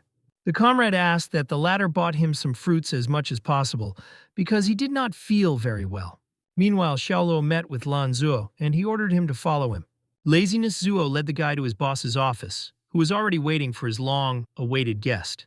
The man hoped that his personal defender nevertheless made a decision, and it would be the way he expected. Then Xiaoluo said that he had already thought over everything and handed him a piece of his own records. Mr. Chu began to study them, and as it turned out it was a loan receipt where Xiao perfectly painted everything. The guy noted that Mr. Chu spent 550 million on the purchase of Luo Fan, and now he wants to redeem this company for 600 million. But there is a small problem. Now Mr. Chu realized that the young man wanted to talk to him about the business, that he could not please him.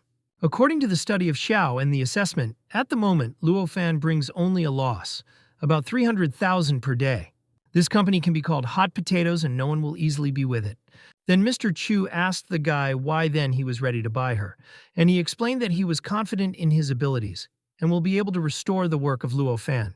However, even Mr. Chu doubted that he could independently return the greatness of Luo Fan, so he asked Xiao why he was so confident in himself. Then Xiaoluo began to tell his thoughts on this, and as it turned out, the problem of Luo is not only in her reputation. There are also many problems in the enterprise and in the organizational structure of the company. Mr. Cho listened and again asked the rather young guy whether he could like to return the business to consciousness. But Xiaoluo replied that he would not give specific promises so that he would not be accused later. Now he wanted to know only one thing, whether Mr. Chu is ready to sell him Luo Fan for his amount. The man thought and said that in this case, receipts for 600 million would not be enough. Xiao could not understand why he could not just agree, because he already took on an almost impossible task. Then Mr. Chu asked the guy to promise him something, and then he would agree to give Luo Fan. Xiaoluo could promise a lot, but looking at how crazy this request would be. Mr. Chu said that in the case when Xiao could not repay him a debt within a year, he would work in his pavilion Chongshan. The task was not so incredible, so Xiao held out his hand as a sign of consent. Now Mr. Chu was looking forward to the day when the guy nevertheless came to work to him. But Xiaoluo said that this would definitely not be, and he would do everything possible for this. Meanwhile, Zhang Shang was waiting for a comrade who was at a business meeting for quite some time. But soon he saw Xiaoluo, who was walking with a serious face, which alerted Shanya. The guy all this time tried to pass the time and played a small ball that threw towards Xiao and said to catch. But to the question whether everything went successfully, Xiao ordered Zhanya to return and wait for the news. He didn't just want to tell everything. 5 days later, Xiaoluo spent time at home and suddenly a bell rang on his phone. The guy picked up the phone and could not understand exactly who was calling him. He was informed that Boss Chu asked him to convey that today after lunch Luo Fan would officially be sent to him. As it turned out, it was Lan Zuo, who was engaged in all the documentation of Mr. Chu. At that moment, Xiaoluo remembered Zhang, who now lived in his apartment, and began to call for a guy. He calmly rested in the living room, which now became his room, and did not understand the reason for such a noise for the whole apartment. Xiao in a hurry put on a suit and asked Zhang, does he really not want to know about the details of that meeting with Chu? Soon, the former employees of the company and many other people gathered near the pavilion, who strongly doubted that the young guy could restore Luo Fan. Like without the protection of the pavilion Yungshan, their Luo Fan will be undressed to the bones and he will end. Soon Xiaoluo appeared in the crowd, who was dressed in an ideal suit to make the right impression. As soon as the women saw the new owner, they immediately changed their opinion about him, cares made up to fascinate the female part of the company with their beauty. Among the whole crowd stood one person who wanted to quickly tell the guy all the details, so as not to attract strangers to this. He went to Xiaoluo and introduced himself as Xu Guansun, who currently leads all the affairs of Luo Fan. The man held the post of deputy director. Fortunately, Xiaoluo looked at the list of company managers in advance. Then Xu Guansun decided to imagine whether it is an is saying, who is the head of their marketing department. The woman looked quite young but was already able to reach such a position. She kindly greeted the new owner. Suddenly another girl came up who decided to introduce herself. Her name is Luo AI, and she holds the post of head of the research and development department. The girl called Xiaoluo her great boss and made a compliment regarding his appearance. Xu Guansun felt what intentions Luo AI pursues, so he asked her to be more serious and more responsible. Soon Zhang Dunhai, who is the director of this bakery plant, also approached. An honest and entrepreneurial person. Zhang went to Mr. Xiao and shook his hand. Previously, he had already heard a lot of good reviews about the guy and was glad to meet him live. As the man expected, Xiao was a talented person with an extraordinary aura. Xu Guansun understood that there was no much flattery, but his colleague is already saying too much. After that, the man invited the new president of the company to say a few words to the leaders of the departments. But something went wrong. There were rumors between people that the strike began. She studied on the first day of the appointment of a new president, which indicated something bad. One man became interested in how exactly Xiaoluo would get out of this situation, but he did not plan to help him. Soon Xu Guansun and all other directors led Xiaoluo to his new possessions. Now the plant was right before his eyes, and now he could get acquainted with the building. He was immediately offered to climb the second floor, as it is safer there. But for the guy, there was no need for this. He was ready to meet on the ground floor. As it turned out, it was about the workers of the plant, who went to the strike and wanted to see the new president. It was a large number of men who came out with posters and required changes in their work. At the time of Xiao, Luo realized what problem he faced face to face. The men continued to protest, and one of them suddenly felt cold. Then Xiaoluo restrainedly called himself the new president and asked the workers why they protested. They heard that Luo Fanya had changed the president, so they wanted to go to look at him together. Xiaoluo was surprised that this was the reason for such a big rebellion, so he asked if people were satisfied now. Suddenly, one of the men said that in fact they came due to the fact that their wages did not correspond to what work they do. Therefore, the workers wanted to ask for an increase in payment for their work. Like, thanks to them, the company earns hundreds of millions every year, and their salary was crying like a cat. As it turned out, the financial budget of Luo Fanya became less and less, which was the biggest problem for Xiaoluo. These people obviously wanted to use a difficult position in their favor, and that strike itself was more to attract attention. One of the directors explained to the employees that their minimum salary is from 3,000 to 5,000, but now even managers received 1,000 more. But the employees were sure that when the company had good profit, the directors have 200 or even 300,000 yuan a month. Therefore, if people now do not ask for more, then they do not know where to go later. How the company will get away from business. Shallow quietly stood behind and did not know what to add, since he completely shared the sadness of these workers. To learn more about the internal problems of the company, Xiaoluo realized that he should ask a few more questions. The workers kindly agreed to the idea of a conversation since the president of Xiao treats them quite well. The guy decided to turn to the most high-profile worker and asked specifically what he had a salary. The man did not know what exactly the new boss was going to do, but he could not lie on this question. He was a foreman, so on average his salary is 6,500 yuan. This is with difficulty earned money. Then Xiaoluo asked him to be called the size of the salary of foremen at other factories. But the employee did not know the answer to this question. But usually a person in this position should have earned 5 or 6,000 more. The president heard the answer and decided to interview another employee who looked younger. He doubted the answer and called the number of about 4 or 5,000 yuan per month. Then Xiaoluo again asked if the employee knew what the amount of the salary in other factories. After that, the young guy tried to hide his head and his gaze, but still said that at other factories a salary of about 2,000. In other words, it turned out that the salary on Luo Fan was much larger than at other enterprises. Xiaoluo was difficult to master emotions, as he understood that most of the Protestants came out in order to get more money by lies. In order to somehow release emotions, the new president hit the wall with his fist, where a deep mark remained, after which he turned to the employee and asked for what then was not so with their salaries. Now that Luo Fan was worried about the best of times, if workers did not want to help each other, Xiao asked them at least not to throw the fireplace into his company. Therefore, after speech, he ordered to disperse and return to work. This time he was able to forgive them, but if this happens again, then he will not be responsible for the consequences. Suddenly, the same noisy worker who held the post of foreman said that the new president was simply looking for excuses.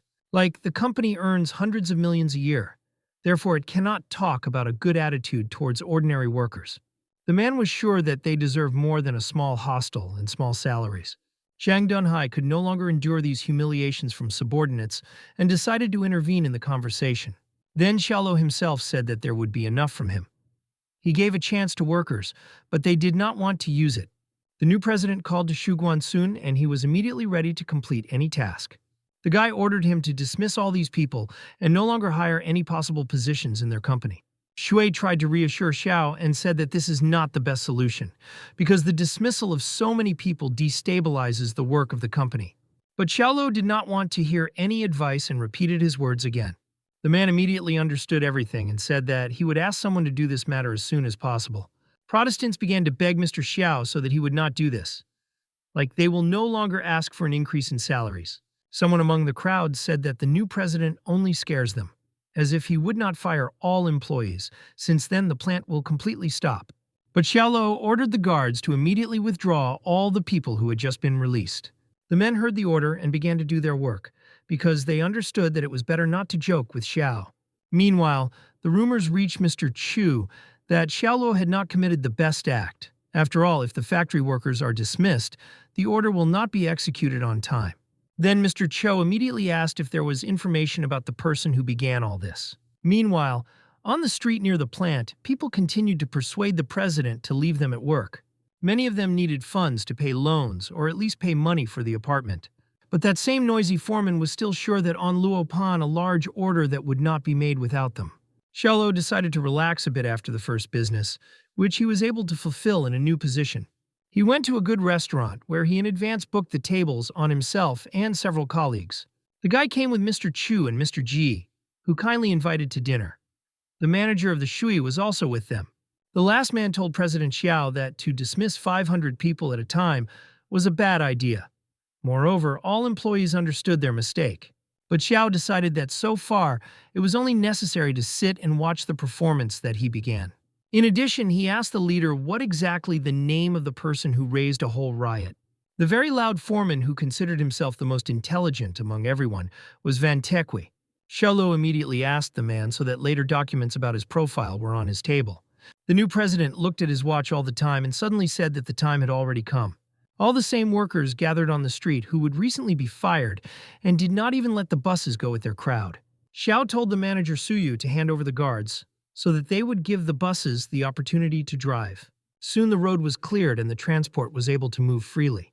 Meanwhile, Van Tichui climbed onto the garbage tank and turned to people. In his opinion, it was just necessary to wait for Xiao Luo to go out to them and beg to return. Suddenly, Zhana and Shan got out of the bus and was surprised how such a chicken of Podonkov has the right to threaten his brother. The guy went to the office of Xiao and said that 320 qualified workers have already arrived and will soon be ready to start work. Near the plant, there were now almost 1,000 people where old and new workers mixed. The new boss sincerely thanked his friend for his hard work, and the dismissed workers began to throw garbage into Van Tikuya, because it was precisely because of him that they were left without work. Meanwhile, Xiaolo told his small plan to Mr. Chu and suggested signing an agreement. The man thought that the guy is quite promising, so he wanted to try to give him a chance. Mr. Chu still Trochi talked with Xiaoluo about his plans, and after that signed the necessary papers to own the company. The manager of Sui and Lao Gei also attended during the conclusion of a new agreement and already wanted to leave, as the matter was done. Suddenly, the manager looked out the window and noticed that something strange was happening there. He turned to Mr. Xiao to see what was happening at the entrance, and he immediately asked for the solution to the issue without beating people. Xiaolo realized what it was said to and, straightening his new suit, went to the exit from the room. He carefully went out so that he was not noticeable, thereby maintaining his confidentiality. He went to the entrance. He saw a bunch of dismissed workers there who decided to take revenge on the organizer of this strike. Xiaoluo ordered the men to immediately calm down and behave accordingly. In addition, others had a question from where the hair came from among the crowd in linen, which also fought well. Xiaoluo became interested in the animal and asked him whether it is actually the essence of the hair. But in response, I received nothing. Meanwhile, the guards were already trying to hold Van Taikuya, who had to be taken to the hospital, because his condition was quite complicated. And Jiang Dunhai decided to slightly distract the new president from troubles and offered him to show his office. Xiaoluo was not a little until that, but he thanked for his help and passed with the director. But when they reached the door, Xiao ordered the men to go to do their work, as he wanted to be alone. Now the Xiao system congratulated the user on the performance of a small target, 100 million people. Now it has been updated and unlocked by the exchange of techniques of ancient martial arts. The new task was to become a pole of martial arts in the new system. There are many enemies in this world, and only by becoming a pole of martial arts, you can discover all the ways. Suddenly, the system decided to switch to a new stage of communication with its user and showed its real form. He was a person who always thought that for a good life, it was necessary to have money. But this time, instead of money, the system handed the user a ransom coupon.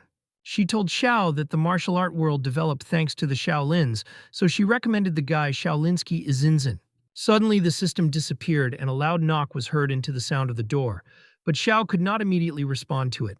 He still thought about the words of the system and was surprised when he saw her real appearance. Soon Jian and Shani entered the office and brought Sun Jianan, whom the guy met at the gates of the company. The man began to say that Xiao with his niece in good relations, so he should tell something. According to him, things with Luo Fan are very bad, so the guy better get rid of this burden as soon as possible. Then he admitted that a man recently died in his store, and the circumstances of death are rather strange. On that day, he, as always, cleaned on the shelves and made sure that all the goods were in his place. And then an old man came up to him, who was completely pale and could hardly speak, because his body trembled very much. Sun understood that the situation was somehow strange, and therefore he suggested that the old man sit down and relax a bit. He tried to calm him down and poured hot tea to warm him.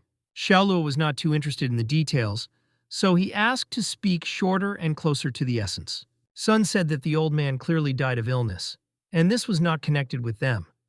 However, doctors and members of the old man were all sure that they were to blame for his death.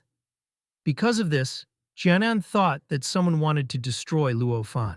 Xiaoluo listened to everything and thanked for the information. But he asked, but his uncle did not reveal his personality for Sun Wai. The man bowed and said that he would keep everything secret, but also hopes for mutual understanding. Jiang confidently smiled at his friend and said that despite all the troubles, they would all be able to decide together step by step. To begin with, Xiao decided to visit Van Tachuya, since the new president was sure that someone was standing behind him. Then in the evening, the guys went to the Jiangnan State Hospital, namely to the outpatient department. Xiao approached the guards, and according to them, Van was in the surgical chamber under the number 303. When the curtains walked along the corridor to the desired ward, someone called to Xiao Luo. It was his sister Xiao Jue, who asked his brother why he had never hung Sun Yu, who also misses him. The guy briefly explained that he now does not have time for girls and similar love novels. The girl did not arrange this answer, but she could not affect the decision of the older brother. But despite this, she still expressed her opinion regarding the fact that she wants to quickly find a wife for her only brother. But soon Jue was called to Sun, as she works in this hospital with a nurse and was supposed to bring patients of patients. However, before leaving, the girl said Xiaolo that she would help him arrange a meeting with Sun, and they will go to the cinema. Jan also supported his sister and said Xiao that if he likes the girl, then you need to act and not hope for accidental circumstances. But Xiaolo replied that now he did not want to talk about it, and offered to go to the Wang Tachuya ward as soon as possible. Soon the guys together found the desired ward, in which the body lay completely crossed by medical bandages. Xiao looked at this picture and ordered Jian and the Shan to wake him. The wounded man only visible his eyes. He could not move a single part of his body since it was very disfigured. Then Jian turned to the worker and said that if he dared to go against his brother, now they will torment him. After these words, the guy began to touch the different corners of the man's body with his hands, which brought him severe pain. Van Tikuya had tears in his eyes, but he could not even scream since his mouth was also rewound. Then Jiao asked his colleague to stop mocking the sick and decided to talk to him. The man tried to ask through the bandages what they got to do with him. Xiaolo leaned closer to Van and ordered him to tell him who told him to arrange a strike. Because otherwise, when Xiao does not hear an answer, he will make a former worker died in this hospital. After such threats, the man agreed to tell everything, if only he was not killed and no longer mocked him. Then he began to tell that one stranger gave him 20,000 yuan and asked to do it. And he also said that in the case when everything works out, he will be arranged to work in Vila. However, unfortunately, Van Tekwi did not know this person at all, and even repented to the president of Xiao in his words. After what he heard, Xiaolo turned around and went to the exit, and Zhang and Shan was surprised at such a reaction. He went to his comrade and asked if he would really believe the word to Van. Like only thanks to torture, you can find out the truth. Xia replied that this was a hospital, not a camera of bullying. In addition, he was sure that the worker did not lie to him. Jian and Shan did not appreciate how much his friend became right, but could not do anything. All the time, a stranger was watching the hospital from the corner of the hospital. He waited until the young men go to the parking lot and get into his car to fulfill his plan. As it turned out, that fat man was not alone, and when one of them moved, Xiao immediately heard extraneous sounds. However, in a matter of seconds, a sharp knife turned out to be near the neck of the new president, and behind him was a criminal. But Xiao now owned good techniques of combat thoughts, and he managed to quickly intercept the stranger's hand. Then he threw him to his back, and from there, holding only by the hand, threw him away, not the floor. And for his own safety, he took a knife from the thief, and now he could use it against his enemy.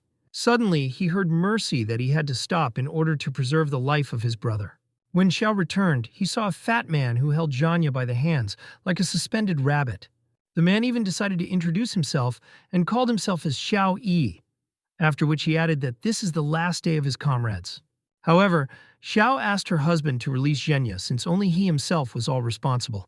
The man laughed at how Xiaoluo was right and listened to his words. Then Xiao Yi threw in Shan, like some kind of thing, and the guy flew with his whole body right on Xiaoluo. The comrade managed to catch the body of a friend who looked lifeless, but was simply unconscious. But suddenly, at that moment when Zhanya's body touched the body of Xiao, the latter felt a large amount of strong blow in the back. Xiao began to rejoice from what he saw. They say he did not calculate the strength, but he was counting on such a face. Xiaoluo began to bleed, so carefully laid Zhan and Shan to the ground to gather strength. After that, the new president recovered a little and rushed directly to the fat man to use new techniques on him. But surprisingly for him, the guy hit the air, and not on the head of the enemy, and for some reason he felt pain. Then Xiao Yi laughed. They say Xiaoluo had already spent all his energy on women since his blow was very weak. Xiaoluo seemed to be in a dream and could not understand why his blows were so insignificant, because before it had never happened before. In his eyes, Xiao Yi resembled a real demon who seemed to burn, and his eyes were empty and white. Then the enemy said that the Xiao is all an ordinary amateur who is not able to use internal skills, and his blows resembled the movements of ordinary courtyards who decided to wave his fists. Xiaoluo could not understand how Xiao Yi hit him, so he thought about his internal skills, which were incredibly strong. Then the guy turned to the system and exchanged the ransom coupon, for which he received Izin Jing. Now Xiao also had a great power in his hands. Meanwhile, Xiao Yi proposed the following conditions. If that opal withstands his 3 blows, then the man will let him go home. Xiaolu gathered his strength and confidently got to his feet. Now he agreed to the proposal heard. At that moment, the fat man accumulated his own energy and used the crown blow of the double fist, destroying the hearing. Xiaolu felt like a wave of cold water bypassing him, and he could confidently stand on his feet. Then his internal energy and energy of the Xiao collided in the air, forming a strong explosion. People around began to scream in pain in his ears, but Xiaolu continued to stand motionlessly and told the man that he did not feel anything. The fat man thought about whether the guy really hid his real inner strength, but decided to use another trick against him anyway. This time it was his skill for fried rabbit meat, and the body of Xiao Ei began to glow again. At that moment, the body of Xiao Luo began to radiate protective energy, which could also become his attack. The guy could not correctly control internal skills, so a strong hand had formed from his flow of energy. Then the young man apologized that he could not control the force yet, and this could lead to unknown consequences. Xiao Yi was angry and said that Xiao Luo himself forced him to do this and use Kai Lin, destroying the mountains. The fat man gradually lost his strength but made every effort to destroy the guy. A real dragon began to form from his stream of power, which could easily absorb anything in this world. But suddenly his energy began to dissipate in the air under the influence of the energy of Xiao Luo. Then the man was terribly scared because he saw the ruler of Van Mina in front of him. In fact, the very powerful ruler formed from the energy of Xiao Luo, which was unrealistic to win. Xiao Yi could not believe that the guy so quickly achieved success in the cultivation of Izinjin. In his opinion, it was impossible to have such a level of cultivation at a young age. Xiao Luo felt that now the control of the situation in his hands and told the man that he had accepted 3 of his blows and successfully withstood them. And now it was his turn to introduce himself, and he called his name. Only after that he added that he was the person who would destroy him. Then the young man understood how much the internal force was really useful, but Jana still continued to lie nearby unconscious. Meanwhile, the real enemy of Xiao Luo was thinking about the fact that everything was planned, but somewhere there was a lack of data. He hosted the same gene that the casino owned. He knew how to fix everything and persuaded the third master to listen to him. The man decided to give him a chance, since any information about Xiao was now needed. Jen said that when Luo came to his casino, there was a girl with him. Her name is Sun Yu, and they are quite close. Then her husband realized that it was necessary to arrange the abduction of that girl and thought that this was really a good idea. And the gene itself began to rejoice that he would still be able to survive and leave his business. But as it turned out, he was very mistaken, and the third pan said that Gina was expelled from the family. Meanwhile, Sun Yu met with Xiao Jui near the hospital, in which the sister of Xiao Luo worked. The girl could not believe that she would still be able to see a guy, and she began to get nervous in anticipation of a date. She knew that they would go to the cinema and tried to choose what to put on her. The first idea was to make an image with a skirt. But Xiao Jui reassured the girl by the fact that her brother is absolutely on clothes, so you cannot worry about this. Most of their conversation, Sun Yu only talked about what exactly their date represents. Xiao Jui was even surprised that someone could go crazy from her brother so much, because she had not known about the opinions of girls about him before. While the girls walked together, they were constantly tracking, and the guy who did this has already transmitted all the information to the management. Meanwhile, Sun Yu was driving home and wrote a message to Xiao Luo that she would wait for him by the stairs on Saturday morning, and offered to go shopping together. The girl was incredibly glad that she would be able to arrange a joint shopping, and she will be able to choose the clothes that will like Xiao. And at that time, Xiao Luo was able to finish the fight, and taking Zhan and Shan, he returned home. The latter still felt bad. Suddenly, a notification came to the phone of the new president, and he reluctantly decided to see him. It was SMS from Sun Yu, but when the guy read his content, he was only more upset. Store trips for him were worse torture, moreover, when he has such problems with business. But in order to get distracted, Xiao has so far left his friend, and he himself went in search of the man who sent those men near the hospital. And Zhanya he asked to go to bed early, but the guy had to talk with one girl. When Xiao left the room and was left alone, he felt devastated, as if there was nothing inside. Then the system appeared and reported that the user managed to score 127 points for the adventure. But he will not be able to exchange such a number of points for something worthwhile. But Xiao was more interested in the question of whether there was something like that, so that he would be able to collect information. Then the system found bought for an exchange, which cost 120 points. And for Xiao, he was ready to give him even at a discount of 50%. Xiaoluo took a green piece of paper in his hands and asked how exactly he needed to use it. The system began to be angry because of the stupid questions of the user, because first you need to confirm the exchange. The man from the system almost exploded with anger, since he was difficult to control emotions. However, Xiaoluo at that moment was not up to emotional conversations, and he calmly confirmed the exchange. Its new ability allows you to create a separate creation within itself, which was a rather interesting skill. The system said that the exchange was successful, and the user is a professional in the network periphery. With each meeting with the system, it seemed even more strange for Xiao, but there was no other option. Therefore, starting the launch of the system load, the guy decided to check exactly how his new skill works. Then he sat down at the computer and each time before using something new hesitated a little, because it is not known what could happen. But this time he quickly moved to the focus of the mountain, which was an integral part of the search for information. And then he quickly got into the world of the internet, where he could finally find out who really stands behind all the bandits that are found in his way. The next step was digital scanning. Now Xiao had access to any information that was online. Immediately before him appeared a monitor on which he could read the documents. There he learned that fat man of Xiao En belongs to the Dragon Gang, the group of the city of Jiang. Previously, the guy had already heard about her, especially with his own eyes. I saw the very dragon that appeared from the energy of a man. These dragons possessed incredible power, and without making efforts could destroy everything in their path. From them, no one had a single chance of defense, except for those who owned the cultivation of the highest level. It all resembled a hacker attack that looked quite interesting. Meanwhile, in the main headquarters of the NSA, the city of Siahai, the workers immediately saw the changes. They informed the leadership that their firewall was faced with an attack, and the enemy tried to get around it. According to the calculations of professionals, the enemy could break through the first layer of protection in a few minutes. Then the head of the company ordered immediately to activate the second and third layer of protection, and pay special attention to monitoring IP. One of the workers had a proposal to contact Chu Yue to report to her everything, but the man said that it is better to do this, because the girl is already waiting for their failure to get freedom of action. As it turned out, the girl was a professional hacker and this attack was her hand. She tried to destroy NSA software monkeys as soon as possible to destroy them and get power. At that time, in the virtual world, Xiaoluo watched the attack of dragons trying to break through the defense. Then he saw the portal and realized that this attack came from another country. Then, in the virtual world, the image of Chu Yue appeared, who was there as a criminal and wanted to destroy everything around. Then, at the main headquarters of the NSA, the director ordered the group to report to him about the current situation.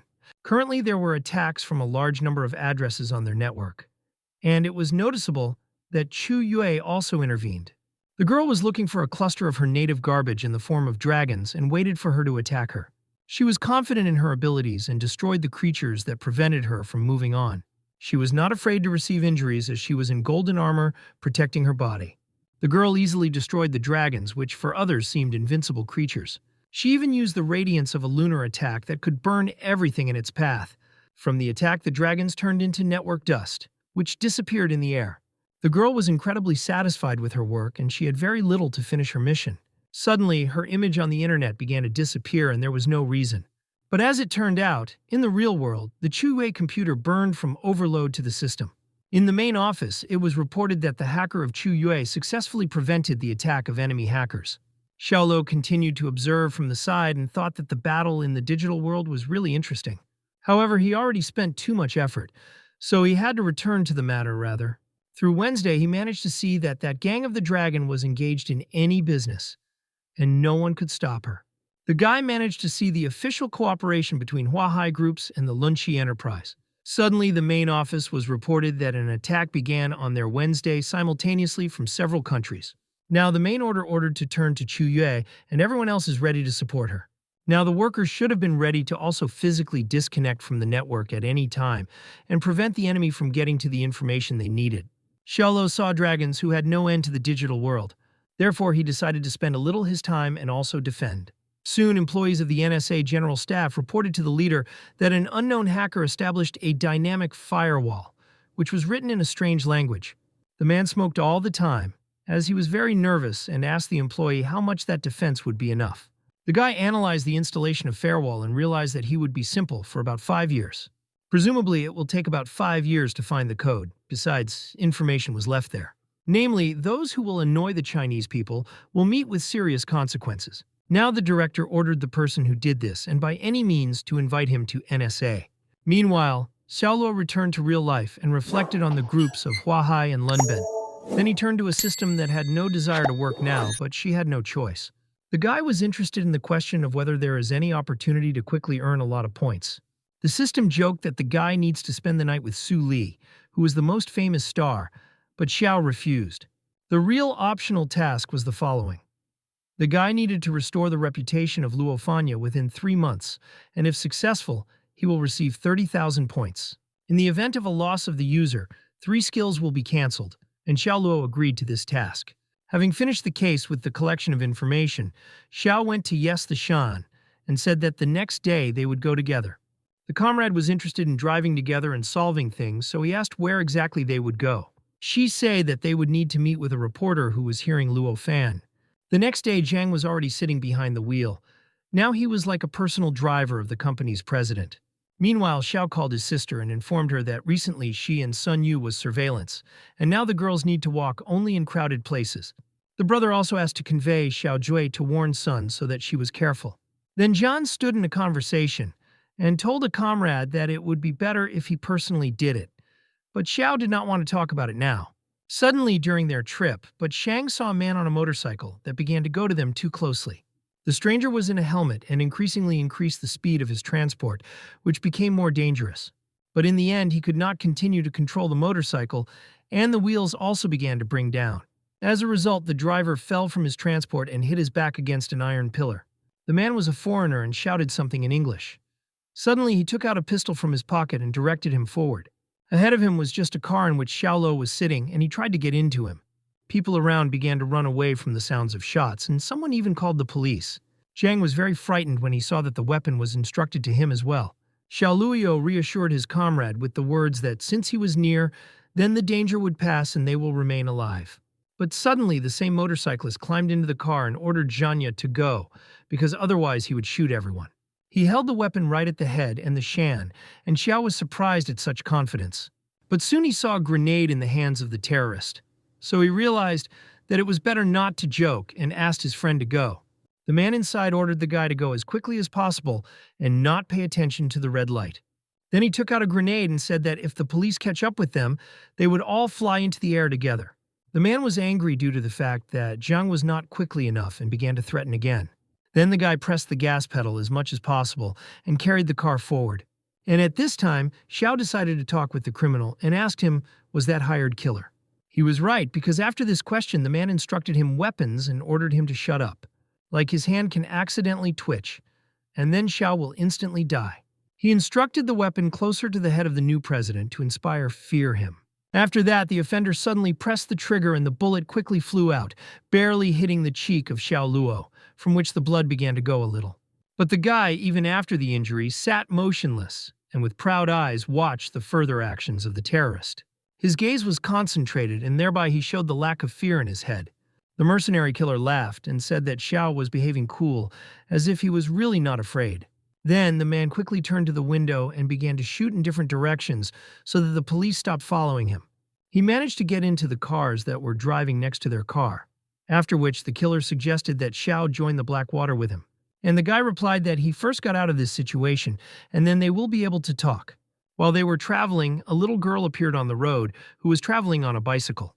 Zhang was frightened when he saw her because he did not want to risk the life of a little one. He had to quickly turn the steering wheel and press the brake to leave it alive. Then the guy temporarily lost control of the car and she sharply turned to the side. This was the perfect moment for Xiaoluo, who was just waiting for the opportunity to neutralize the criminal. The guy managed to rush at the killer and grab his hand, which is why he felt severe pain. Further, Xiao found the right point on the tendons, because of which the hand of the offender in itself unclenched. Then a grenade fell out of it, which he all the time threatened the guys in the car. However, his gun was in the other hand and he could still shoot someone. Realizing that he still has a weapon, the killer was sure that he would be able to survive and instructed the gun on Xiao. But the guy was more agile and grabbing the criminal's hand, instructed the trunk to his head, and then shot. Xiao apologized to Jiang and said that now they would have to wash the car inside, because the entire salon is in the blood. Soon the guys stopped the car and the police came to them. The body of the criminal was taken by an ambulance and took him immediately to the morgue. The policeman told Xiaolo that he should go to the police department with him and testify. The policeman was surprised because for the first time he saw a person who behaved so calmly after the murder and attack. In the evening, the comrades were already going home from the site, and yes, Shang still could not check that Xiao had killed the criminal with his own hands. Then Xiaolo warned the guy that given their work, now this could happen quite often. And to the question, is it scary to him? But Shang answered that he would lie if he had denied it. But he was no longer going to retreat. Soon the guys returned home, and while Xiao was resting, his phone began to call suddenly. It was an unknown number and the guy hesitated whether to answer him. However, this could concern the work, and he picked up the phone. But along that line, they told him that the girl of Xiaolo hostages. As it turned out, it was about Sun Yu. The girl was closed in an unknown room, which resembled an abandoned building. She was connected, and the offender nearby said, Xiao, if he wants her to remain alive, he should come to the warehouse next evening.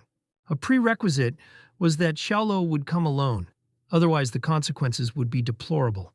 Sun Yu managed to remove the bandage from the mouth, and she ordered her brother Xiao to come, because she knew that in any case, they wanted to kill him. The guy was shocked. He just began to relax from the past attack, as he was now beginning to threaten the lives of other people. But he acted prudently and tried not to panic. Xiao was confident in his own abilities and that he could stand up for himself. Therefore, the day after lunch, he came to the warehouse in a western suburb. That day it was heavy and the weather deteriorated. When Xiao went to the abandoned building, he called the same number and said that he was already on the spot. The criminal thought that the guy would not come but said that he would send someone to be carried out. Xiaolo stood out among everything around that abandoned warehouse. He had a bright umbrella which served at least something bright on such a day. While the guy stood and waited, one of the criminals who had a knife behind his back approached him. He led Xiao to the iron door and indicated where exactly to go. Xiaolo was not afraid to go into the room, so his steps were rather confident. When he entered the building, it was completely empty and without any lighting, so nothing was visible. Suddenly, a bright lantern began to shine into his eyes, which seemed to blind a man. Ahead of the lantern was a man who was delighted with the appearance of their main character. As for Sun Yu, she was blindfolded, because it was not desirable for children to see this. He ordered the girl to play with him in the game, after which he may let her go. Xiaolo clearly told the criminal that he would immediately let the girl go, and they would talk like men. But the killer took out the knife and ordered the guy to stand still. Like, he is a shy person and can accidentally wound Sun. But suddenly a little blood appeared on the lady of the knife, and he said that it seems to have already touched the girl. Xiao was not going to endure mockery of him and his girlfriend, so he decided to turn to the system. He called her, and she began to joke, as if she did not know what they wanted from her. Therefore, Xiao directly said that he needed help and understood that he would have to pay well for it. Meanwhile, the criminal turned to Xiao and asked if the guy was going to listen to his instructions. So far, Xiao received the necessary help from the system. He decided to keep the situation under control and said that he would be obedient. After this answer, Sun Yu began to cry and told the young man to leave her and run away as soon as possible. Then the killer ordered her to shut up and not to behave like a heroine if he wants new scars to not appear on her face. Xiaolo intervened in the conversation and said that he had already promised to obey. Therefore, the criminal must release the girl. The killer continued to keep the knife at the hostage and ordered other men to bring a special props on the stage. Soon 2 people with iron buckets came in which there were hot stones. They poured them in the shape of a path that passed between Xiao and the connected Sun Y. The killer looked at Luo and said with a smile that he began to crawl along this path. And since the guy promised to obediently fulfill all the orders, he immediately became knees on the stones. After that, he put his bare hands to the burning floor, from which smoke began to go. The killer joked, saying that it began to smell of fried meat. Xiao did not make a single sound, but suddenly, near him, one of the men took out a sharp knife and waved to the guy. After that, he severely cut the young man's hand and left a deep wound on her. Sun Yu heard suspicious sounds and began to panic. She tried to shout to Xiao to run away. However, the thief immediately approached the girl and ordered her to shut up, closing his mouth with his hand. Then he touched the bandages in her eyes and said that now the time came and the main actress to go on stage.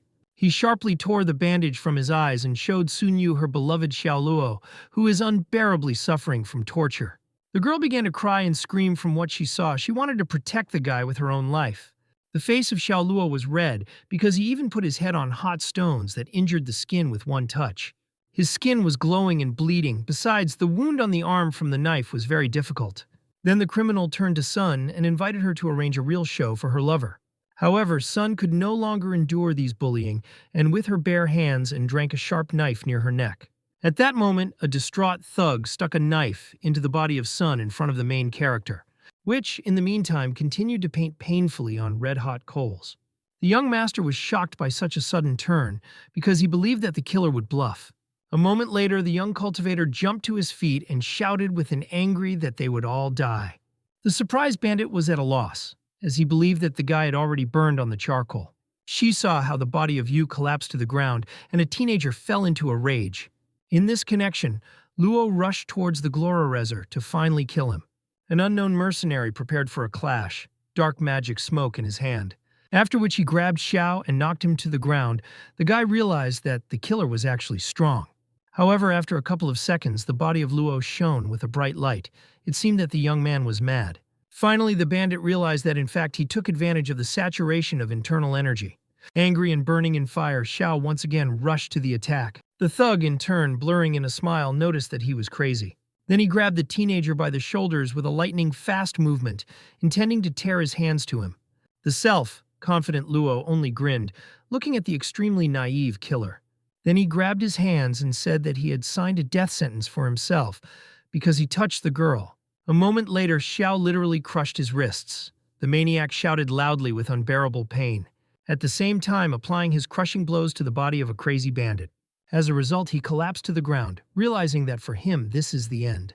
Then the main character instantly ran to the bloodied body Sun. The young master did not know whether the girl was alive, which was about what he asked the system. Artificial intelligence replied that the young cultivator radiates Zinzin and could feel her pulse, by adding that her heart is still beaten and it is necessary to deliver to the hospital as soon as possible. Luo understood that he could not lose a minute and hurried to pull out the girl. Xiao grabbed her in his arms and headed for the exit to quickly take her to the hospital. Leaving the bloody trail, the young lady never came into consciousness. It was necessary to act quickly, and the guy decided to call his friend. It did not subside, pouring rain on the street. Naturally, Shan agreed to come to the warehouses that they were in a western suburb. In anticipation of Zhang, Luo looked at the exhausted girl, hoping that she would survive. At the same time, the teenager promised himself that if she really gets better, he would marry her. By that time, the rain stopped and the sun's rays began to cut through in the sky. A few minutes later, Shan arrived and said that he arrived as soon as he could. After that, Xiao gently laid Sun in the back seat and got into the car. The young man held her head to normalize blood circulation. Then he ordered a friend to go to the hospital as soon as possible. Zhang immediately set off.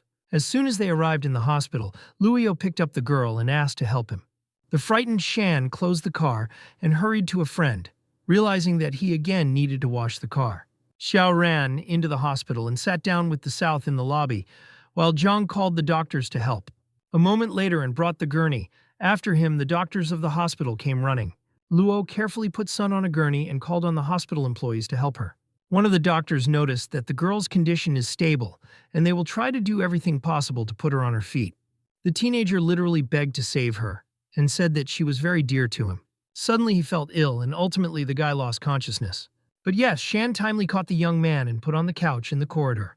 Xiao did not understand what was happening to him, and why his consciousness suddenly clouded.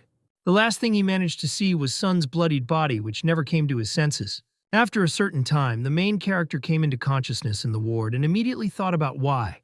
What he asked next to the sitting Zhang, but he replied that his sister was watching her. At this moment, a police officer presented her certificate Luo and said that her name is Qianlin. Jiu urged the young master to cooperate with the investigation to deal with the murder in a warehouse in a western suburb. Shan noticed that the officer was in the ward all the time and waited for him to wake up. Lin urgently recommended that Xiao follow her to the police station and help in the investigation.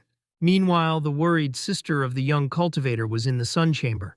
Suddenly, Ju said that if she did not wake up, then she would no longer see her brother, adding that the doctor said if within 2 days she does not recover, he could fall into a coma.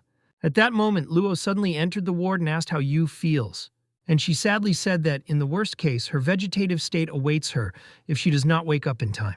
The teenager slowly moved towards Sun and gently stroked her hair. Then he said that she was the first girl who was ready to die for him, and he would marry her. Suddenly, Yu came into consciousness and hit the guy, then shouted loudly. It was amazing, but the girl did not recognize her savior in him.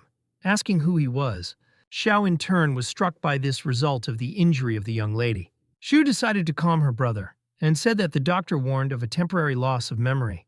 The frightened son began to ask how she ended up in the hospital and why her brother came so close to her. The dumbfounded Luo headed for the exit and asked his sister to go out to the corridor with him. Yu asked where she went. The girl replied that she would talk to her brother and return. As soon as the Xiao left the ward of the Yu, he found a prefixed police officer. Xianlin, as before, asked him to go to the police station with her. However, the worried Zhu said that he would not go anywhere with her and was not to blame for anything. Luo tried to calm his sister and said that he would just talk to the investigator and that's it. Then the guy turned to the officer of GU and asked him to provide him with another couple of minutes.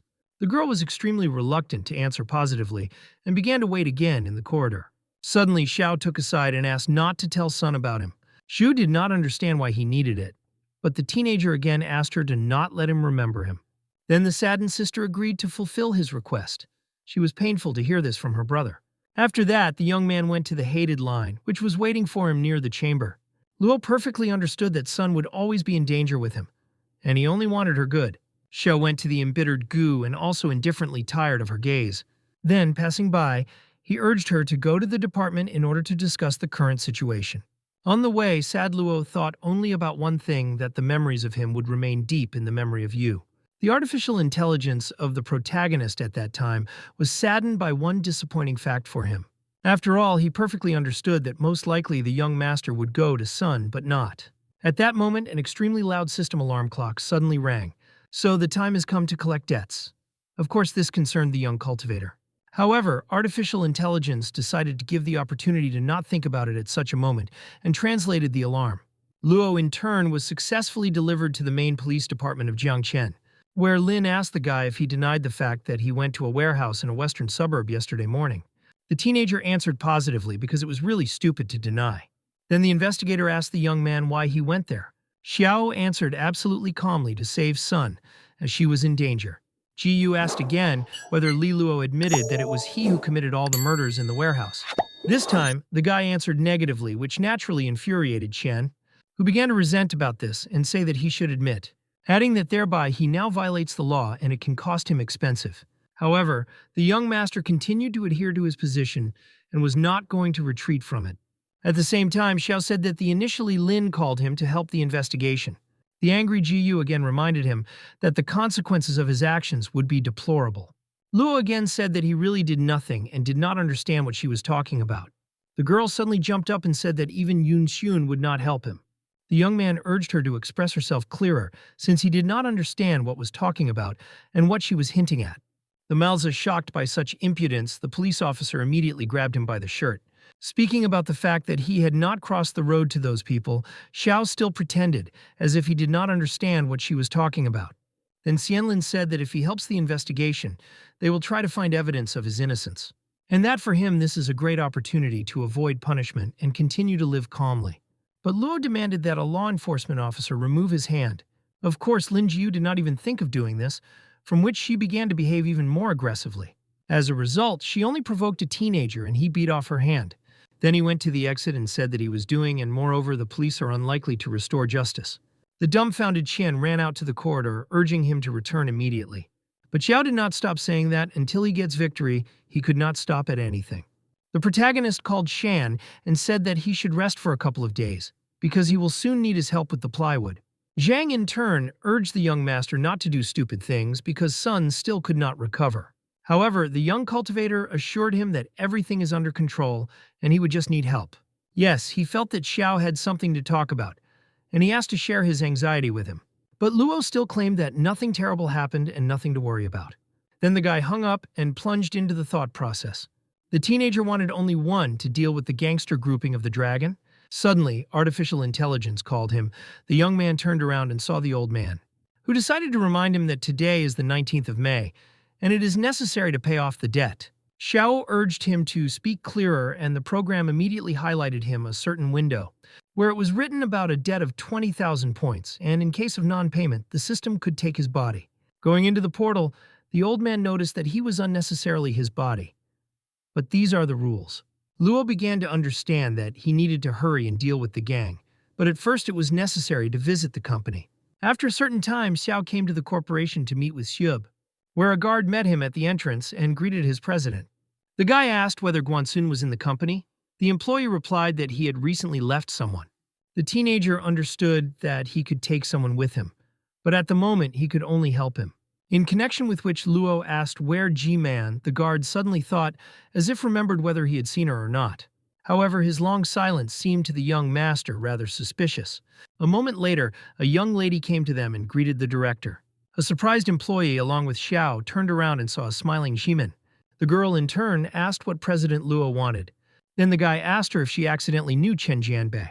Li replied that earlier she was responsible for contacting him, but this person was extremely unreasonable. Xiao asked her to take him to him because he needed to talk to him. Subsequently, the girl volunteered to lift Luo in her chic car. A few minutes later, they successfully arrived at the place and got out of the car. G-Man pointed to the basketball court and stated that he was there.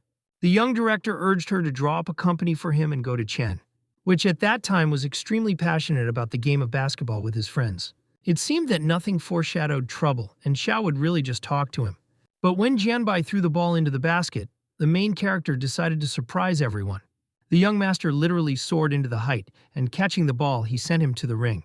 Naturally, Chen did not expect such a turn and was extremely dissatisfied with the actions of the guy. The young cultivator, in turn, broke into a smile and kept confident enough. The shocked He-Man did not understand why he was doing this because they can be beaten. Jianbai instantly began to indignant about this and stated that he was preventing them from playing. Shai ordered him not to arrange a circus, but to talk in a calm atmosphere, adding that he is the new president of the company Luo Fan and he has a dealing with him. Chen asked what he wanted, suggesting that the newly made director would invite him to poison someone. Luo noticed that he gives him the opportunity to clear the good name of the corporation. Bai asked how much he would pay him for this, but Xiao said that this was a favor and he would not receive anything. In response, the guy laughed and said that he was excessively funny and naive. Then they again began to play basketball, not paying attention to Luo, which naturally could not leave everything so, and decided to act more harshly. But Heeman urged the director not to do stupid things and not to contact these people. At this moment, the young master noticed a cart with a huge number of basketballs, and when Li thought that everything was over and they would finally go back to the company, she saw an angry president who grabbed one of the balls and went to Chen. As a result, Xiao made a strong throw of the ball towards Jianbei. A moment later, the ball flew into the head of a teenager with great speed. Li, in turn, suggested that this would all end badly, and Luo would definitely be beaten down. The dumbfounded Bai shouted at that time who dared to throw the ball into it. Smiling and all the same self, confident Xiao raised his hand up, making it clear that he would not leave so simply. The angry Chen immediately ran to him and began to insult him in every way. Suddenly, Jianbai grabbed Luo by the shirt and continued angry insults. Then the confident Xiao said that he just wanted to talk to him. The perplexed guy menacingly stated that he was not going to talk to him. Then he tried to hit the new president of the company, but he could not do this, because Luo grabbed his fist in a timely manner and gradually squeezed him, thereby urging him to change his mind. But even in this position, Jianbai remained on his own and said that he would not restore what he himself destroyed. At this moment, the protagonist quietly included the recorder in the pants pocket. Then he asked if he did not deny that all the rumors of Fan's company, this was his business and invention. Chen said that he could write what he would want about, and if the corporation is rude, he would better apologize to him. At the same time, he can write that all their employees are mortally ill, and even mix poison in bread. Shocked Heeman said that it was slander and he would not dare to do this. Bai said that before reporters, their company is nothing and no one can help them. But if he agrees to dinner with him, he will think about the offer of Xiao. This made fun of all Jianbei's near friends and thought that this was really a good idea. The dumbfounded Main stated menacingly that she would never agree to this in her life. But Chen added that he always dreamed of a woman like her. Besides, the name of the corporation will be cleared of dirt. She naturally stood on her and did not agree to such conditions. At this moment, the young master said that he got a very good remark. Then he turned on the record on the voice recorder where everything was said by Jianbai. An embittered teenager said that he would not be able to do anything. Since they now beat him to death, Chan's friends immediately approached him. Kam Luo urged Heeman to file a lawsuit against Bai so that he was punished for undermining the company's reputation. Of course, the girl agreed, realizing that the new director was enough insidious personality. Meanwhile, a crowd of teenagers was already surrounded by Xiao, trying to intimidate him. Without thinking twice, the young man struck a crushing force blow to Jianbai in the face. Chan's friends were shocked by such a turn of events and froze in place. At that moment, Bai literally flew into the fence of the basketball court. However, no one dared to attack the ferocious Luo, who really inspired fear. Li, in turn, was struck by the actions of the president and silently stood aloof. Suddenly, Xiao spent all the gang members with a menacing look and asked who wants to intercede for Jiang. Naturally, there were no people who wanted to, and everything in a characteristic way twisted their heads. Then Luo ordered them to disperse, which in the final result they did. The basketball court, after seconds, was empty, and only the director remained with the admired by Ji. A contented girl followed him, thinking that he was simply incredible.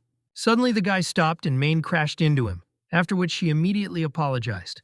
Xiao ordered her tomorrow to file a lawsuit against Jiangyi and seriously do this case. Of course, the young lady agreed and broke into a smile. Luo hastened to leave the sports ground. Li did not notice how the courageous and charming newly made director had not before. The protagonist walked along the streets of the city and thought that soon the company's reputation would be restored. And as soon as Fan gets to his feet, he will pass the furrow of the reign of Shanu, and then he will take the scrap from the ban. At this moment, a young phone suddenly rang, a mobile phone. The young cultivator immediately answered the call. It was a vice president, who talked about the fact that the corporation Fouquet wants to terminate the contract with them. This really was a big problem for Luo Fan. However, Xiao did not understand what specifically was talking about and asked Guang Sun.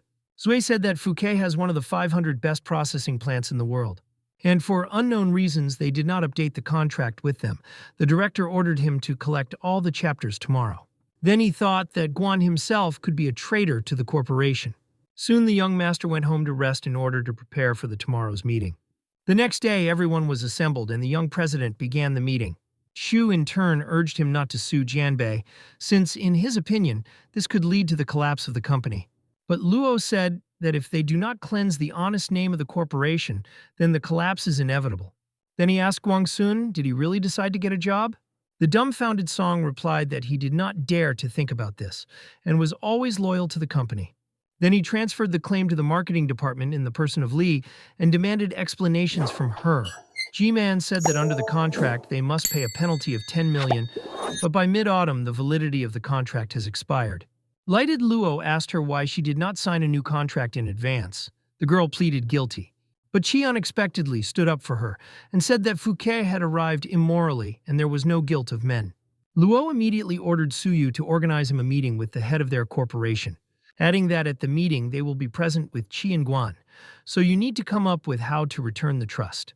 After some time, they arrived on the golf field in a polish where a meeting with Zhang was supposed to take place. Xiao ordered Lu to take a contract with him and follow him to President Fouquet. Wei urged all the chapters to be more careful with Honda, since one wrong step and you can forget about the contract. Zhang in turn busily sat in a chair in the middle of the golf field. Where pretty girls surrounded him, Qi noted that he had a good job. Guangsun demanded her to shut up, because if he hears, he would completely refuse to talk to them. At that moment, Luo approached them and asked, was that the same Honda? Sui was shocked by this behavior of his head, because in such cases it was impossible to turn by name. And Li only admired the confidence of the boss, realizing how cool he was. A moment later, the main character approached Zhang and greeted him. But Honda ignored him and defiantly floundered on a deck chair, then asked for grapes. One of his servants immediately fed his berry. The young master boiled with anger. He extremely did not like this behavior of such a young and already overly impudent head of Fuke. Shui decided to rectify the situation and asked for forgiveness from Zhang for being late. Honda in turn spat out the bone towards the young cultivator, after which Guangsun introduced him, the current president of the Luo Corporation. Xiao held out his hand to him to show respect in this way, but Zhang ignored him again. Then he said that their new director is extremely young and inexperienced, so their decline is not surprising. Then Qi said that Luo held out his hand and he showed disrespect for him. Hui instantly reassured the girl and urged her not to intervene in the conversation between the chapters. However, the girl once again said that it was tactlessly on his part. Honda looked with his indifferent look at her and said that she could suffer because of her statements. Xiao replied that while he was her boss, he would not allow her to harm anyone, realizing that in fact this person can think something bad. Zhang smiled and noticed that it just seemed to him so much. Then he asked why they asked for a meeting. Then Luo asked why he decided to break the contract with them after 3 years of successful cooperation. Honda replied that he worked with the last director of the company, but he did not know him and therefore would not cooperate. At that moment, an unknown person with bodyguards suddenly appeared. Xiao turned around, but did not recognize the stranger, realizing that he was here for a reason. Zhang was surprisingly polite with him and asked to sit down in his clearing. The businessman once again apologized for being late, saying that there were traffic jams on the roads. Guangsun immediately reported Luo that this man's name is Can Lei and he is the owner of Weilei. Suddenly, Lei recognized in the teenager the new president of the company Luo Fan. Arrogant Honda said that they were discharges. In addition, one should not pay attention to them. Unexpectedly could not stand it and said that he was a garbage, like his whole family. Sui suggested that this is the end of their business relations and soon the corporation would bend. Fan said that this girl is completely unknown and must be punished. In connection with which, Chanley ordered his guard to teach her a lesson and teach her manners. The frightened Qi instantly backed back, realizing that she shaved the excess. The bodyguard of Lei, meanwhile, had already swung, intending to hit the girl. Luo, in turn, closed her eyes and prepared to get for her fair statement. However, the main character did not allow him to do this and grabbed his hand. At the same time, the young master noticed that she was his employee, and he would not allow her to harm. Then he fixed his formidable look at the heads of corporations, realizing what consequences could be. All those present were shocked by such a bold behavior and a statement by Luo. Fan noticed that Xiao is a nameless Pahoshka Chu. In this game, risks breaking, rising so high. In addition, a few more inaccurate movements, and he will be convinced of this personally. The young cultivator said that in this case, he would take a couple more people with him, and they will all break together.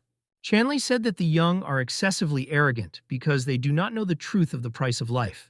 The guy also hinted to him that a huge number of people died right in front of him, speaking in this way. Fan was dumbfounded by such a statement and with great difficulty kept himself in his hands. Instead, Honda could not stand it, who hit the table and stated that his behavior was unacceptable. Then he completely drove them off the golf site, saying that Luo here is not happy here. At that moment, Sui, as always, tried to smooth out the corners and began to ask for forgiveness from them, by stating that they should not take everything to heart, and they admit their guilt. But Xiao said that Guan did not understand because Zhang initially wanted to humiliate them in the presence of Chani. At the same time, he was not going to extend the contract with them, and that is why he arranged a show. She, in turn, confirmed the words of her boss and said that this is true. Sui once again called on her not to intervene in the conversation. He also accused the president of that Luo intentionally creates a conflict. Suddenly, Honda suggested Guangsun to go to the corporation to Lei, where they would respect him. Fan approved the decision of his friend and noticed that he would become the vice president of his company.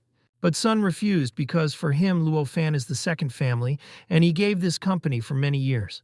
Xiao noticed that they were apparently interested in him to lose his face. Honda again ordered him to leave this location, threatening with physical reprisal. However, the young master said that he has not yet finished with them, would not go anywhere. Zhang repeated his position that he no longer needs the services of his company. Shui was shocked by such a sharp statement from Honda but could not do anything. The main character was completely calm and naturally approaching their table. Then he reached for the teapot in which their delicious tea was. Then, also at ease, he began to drink from him. Everyone was dumbfounded by such an act of Xiao. The young master at this time poured into a cup of tiled tea in a cup. The shocked Honda asked him what all this means and why he was doing this.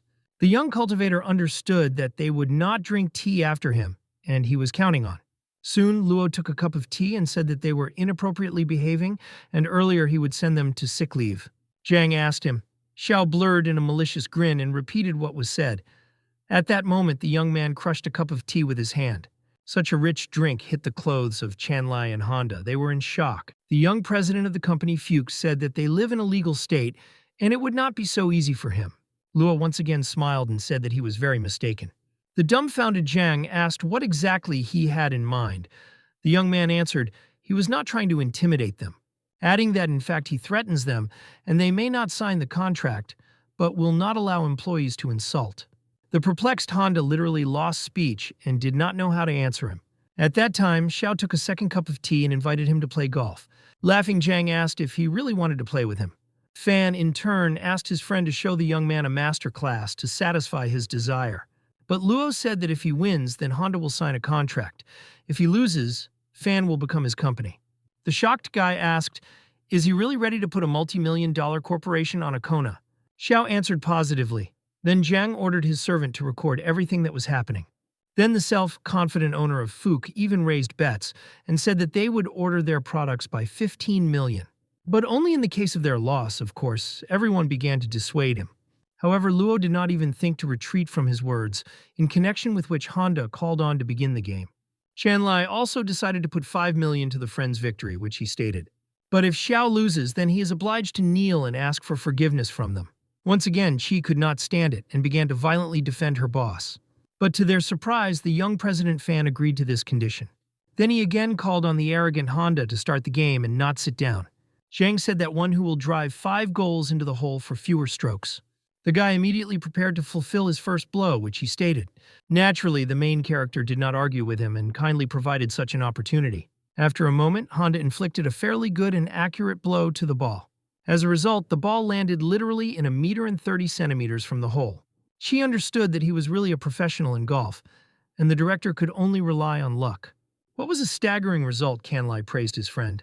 Of course, Guangsun understood that practice was important in golf, and the young president did not have it. After that, arrogant Jiang called on the young cultivator to demonstrate his skills. Artificial intelligence told the owner that until the Zhao will pay off the debt, he will not be able to exchange abilities. But Luo knew what he was doing and asked to put all 5 goals at once because he did not want to waste time in vain. Then the teenager prepared for a responsible blow, trying to stabilize his breathing. Qi, in turn, asked Zhuya whether their boss would cope with this task, but Guan was skeptical about his account. But in fact, Xiao mastered the technique of Izinzin and was familiar with the control of space. At that moment, his club was unexpectedly ignited by fire. Luo was concentrated as much as possible. After a couple of moments, the teenager inflicted his powerful blow to the ball. The fiery ball flew to the side of the hole. Everyone was holding his breath, believing that the failure of Xiao was inevitable. He literally began to pray for the president so that he won with such an arrogant Honda. After a few seconds, the outcome struck all those present. Even Sui did not expect this. After all, the ball hit the hole straight on the first attempt. Luo achieved an incredible result. Soon the young master sent in the other 4 goals towards the hole. It seemed that all the balls scattered along different trajectories, Guansun understood. This was the end.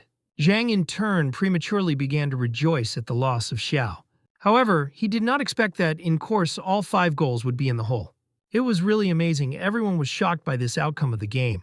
The servant instantly reported that all 5 balls were accurate exactly in a hole. After which the main character threw the club and invited Honda to continue the game. For several seconds, Zhang silently looked at the hole and could not understand how this could happen. Then he finally admitted his own defeat and sadly sat down on a deck chair. The angry Chanlai accused Luo of intentionally pretending to be inability to eventually mock them. The young master denied his statements and noted that 5 million of him. In addition, Honda is obliged to sign a new agreement with his company. Fan was furious. The young cultivator continued to provoke him, saying that it was only 5 million, and he would still work. Zhang said sadly that this year he will not be able to place an order of lay, which meanwhile fiercely said to Xiao that all this would be doubly returned to him. The curious Honda asked the guy how he actually turned this. Luo replied that when he signed the contract, then he would tell him about everything. Soon the contract was successfully signed and our satisfied heroes hurried into the car. The joyful Qi instantly ran to the young president with questions. The girl asked if he told Zhang the truth that he had trained every day for 10 years. Xiao, in turn, only smiled sweetly, but did not answer the question posed, which naturally angered a young person, and she hurried towards the car. Suddenly, Guangsun asked Luo if he had heard about the Dragon Gang. The young man asked him a counter-question: did Sui really decide to join their ranks? Of course, Song answered negatively, saying that this is the largest underground organization in Jiangchen. Then the teenager asked what exactly the vice president wanted to love. Guan said that Valet Corporation put pressure on their company, and the former director had to sell it to Chu. Xiao was interested in what Sui was talking about, and he called him to continue. Song noted that once Chan saved the leader of the Gang of the Moon, and now they are in good relations. And when the former manager tried to sue Valet Corporation, he was asked at sea. And after that, he sold fan boss Yunsun. He also had to leave the city.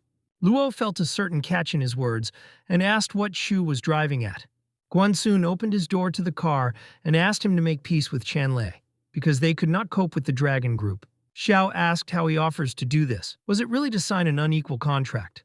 At this moment, Qi, as always, intervened in the conversation and said that the police would definitely deal with this gang. An extremely tired teenager got into the car and called on to go back to the company. After some time, the main character reached the office of his corporation. Where to the office of the young President G-Man brought some documents. Xiao asked what kind of paper it was. Li replied that this is information about Wei Lei's old partners in order to lure everyone to their side. The young cultivator approved the labors of the assistant and urged her to contact him if necessary. Main noticed that his help would really be needed to agree with Jiang Yunchun from the Intune factory. Which is a good partner of the fan, Luo hastened to get acquainted with his dossier. Xiao found out that the director Jian was not at all interested in women and was idle. After that, the guy gave the QI documents and said that tomorrow they would go to meet him. Encouraged by recent events, Luo asked Boss if he knew how to agree with him. Naturally, the young director answered positively and broke into a sweet smile. Meanwhile, at the headquarters of the NSA, the assistant came with new information to the head of the department. The assistant said that the past intervention was committed from Jiangchen.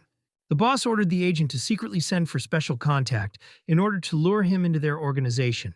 At this time, the young master was at home and studied traditional Chinese medicine. As always, Izinzin helped him, because in just one night Luo was well aware of this industry. The guy decided to find out how this is possible. Yunchen loved to drink and tobacco, but at the same time did not pay attention to women.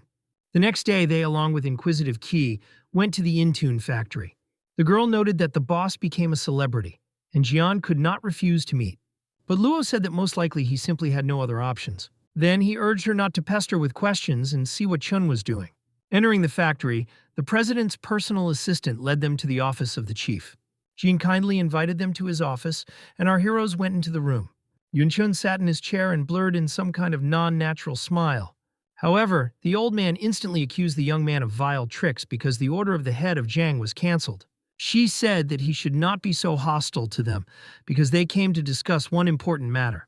Then Luo handed him some documents and said that he was spending 500,000 on Wei Lei. He will cost 450. After all, being the head of the factory, Jian is obliged to think about profiles for his company. The fat man, negatively tuned to the conversation, took to familiarize the paper. But after a moment, he threw them into the face of Xiao and said that he recognized only Wei Lei. The guy politely asked him to calm down because only 3 days ago he suddenly lost consciousness. The dumbfounded Yunchun said that the teenager had no right to follow him. The main character noted that he was slowly dying of a serious illness, and after a couple of days he would faint again. At the same time, he does not know at all what kind of illness it was. The old man, in turn, thought about it, adding that it is better for him to raise a contract from the floor and sign it, because he will not accept it dirty. After that, the young president fan left the premises. Jian began to seriously think. After some time, he came to the conclusion that it was better to maintain the contract just in case. A few days later, Junchun came with a contract to their office, which Ku reported, but Luo had already raised the amount to 1 million. Guansun was furious, believing that Jian would never sign an agreement on such absurd conditions. After a couple of minutes, the grateful Chun left the office of Luo and thanked him for the service rendered. In the end result, they stopped at 5 million Shui, and Shui were shocked by this outcome.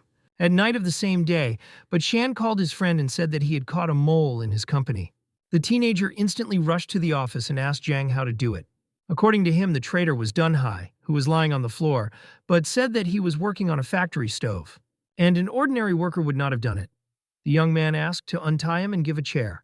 The director of the baking plant immediately stated that this was some kind of misunderstanding, and this person almost killed him. Xiao leaned toward him and asked if he could testify against Chanlai in court. The dumbfounded Dong replied that behind him there was a gang of a dragon and, besides, the lunas of his friend. Therefore, there can be no question of this. Then Luo said that he would ensure security to him and his family. In response, the old man only laughed. Without thinking twice, the guy asked Zhang to bring here his wife with children, and at the same time a young mistress.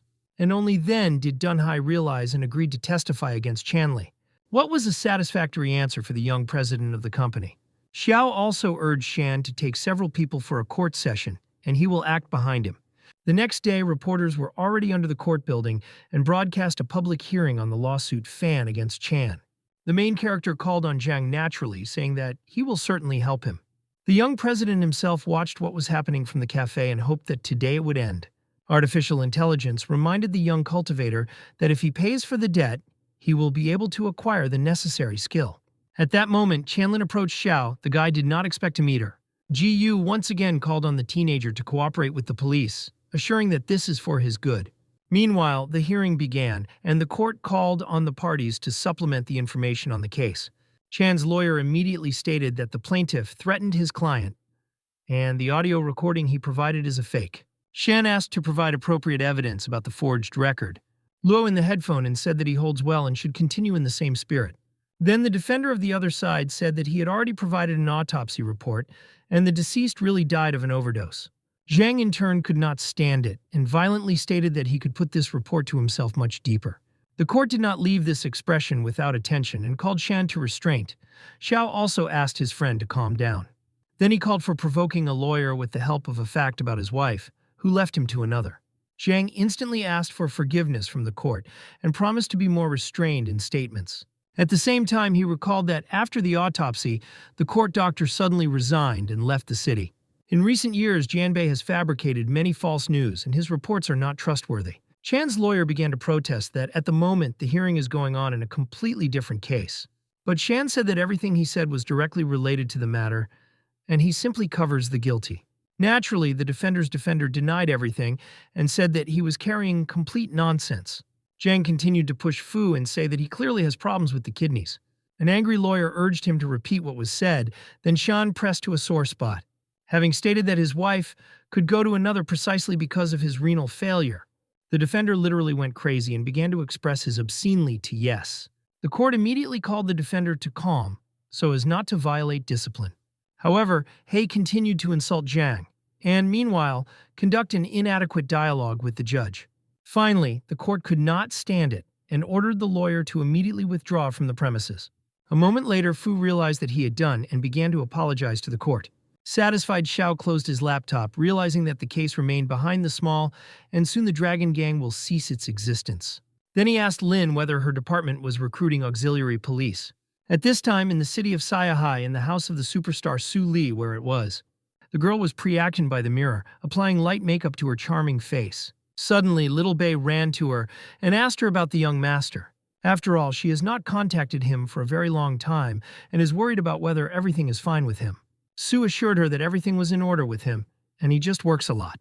At this moment, the assistant rushed them, as there can be traffic jams on the way to the airport. Li put a hat on Bei and noticed that she had already asked about Luo several times, urging not to worry about him so much. After that, the girl went out onto the balcony and found. Then she and the girl are already waiting. Staying in a good mood, Su took Bei in her arms and went to the airport, from where she had a departure to Jiangchen. Meanwhile, Xianlin sat on a bench to talk to her father, to whom she reminded that her sister Shui is returning today and she needs to be taken from the station.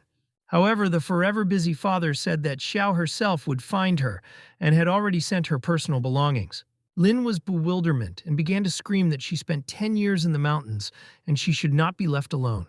But Jiyu was not glued and stated that Shui practiced martial arts and everything would be fine with her. Tian did not continue the conversation with him in such a tone and hung up. The president of the NSA also boiled and put the phone, blurting out loud that it was always displeased. Then the embittered Lin decided to call the sister, but her phone was outside the network zone, from which Jiyu fell into a fury, realizing that something bad could happen to her. At this time, Xiao wandered at the railway stations of the Jiangchen station. The girl sincerely believed that soon a police officer would become as her sister. Then she turned the card to understand how to get to the district bureau Guanmin. Having twisted the card a little, Shui did not understand where to go but did not lose hope. The young cultivator, in turn, went to the Jiangchen police department. Luo hoped that when he became an auxiliary police officer, he would finally deal with the Dragon Gang. After a couple of seconds, the main character rang the phone and he hurried to answer.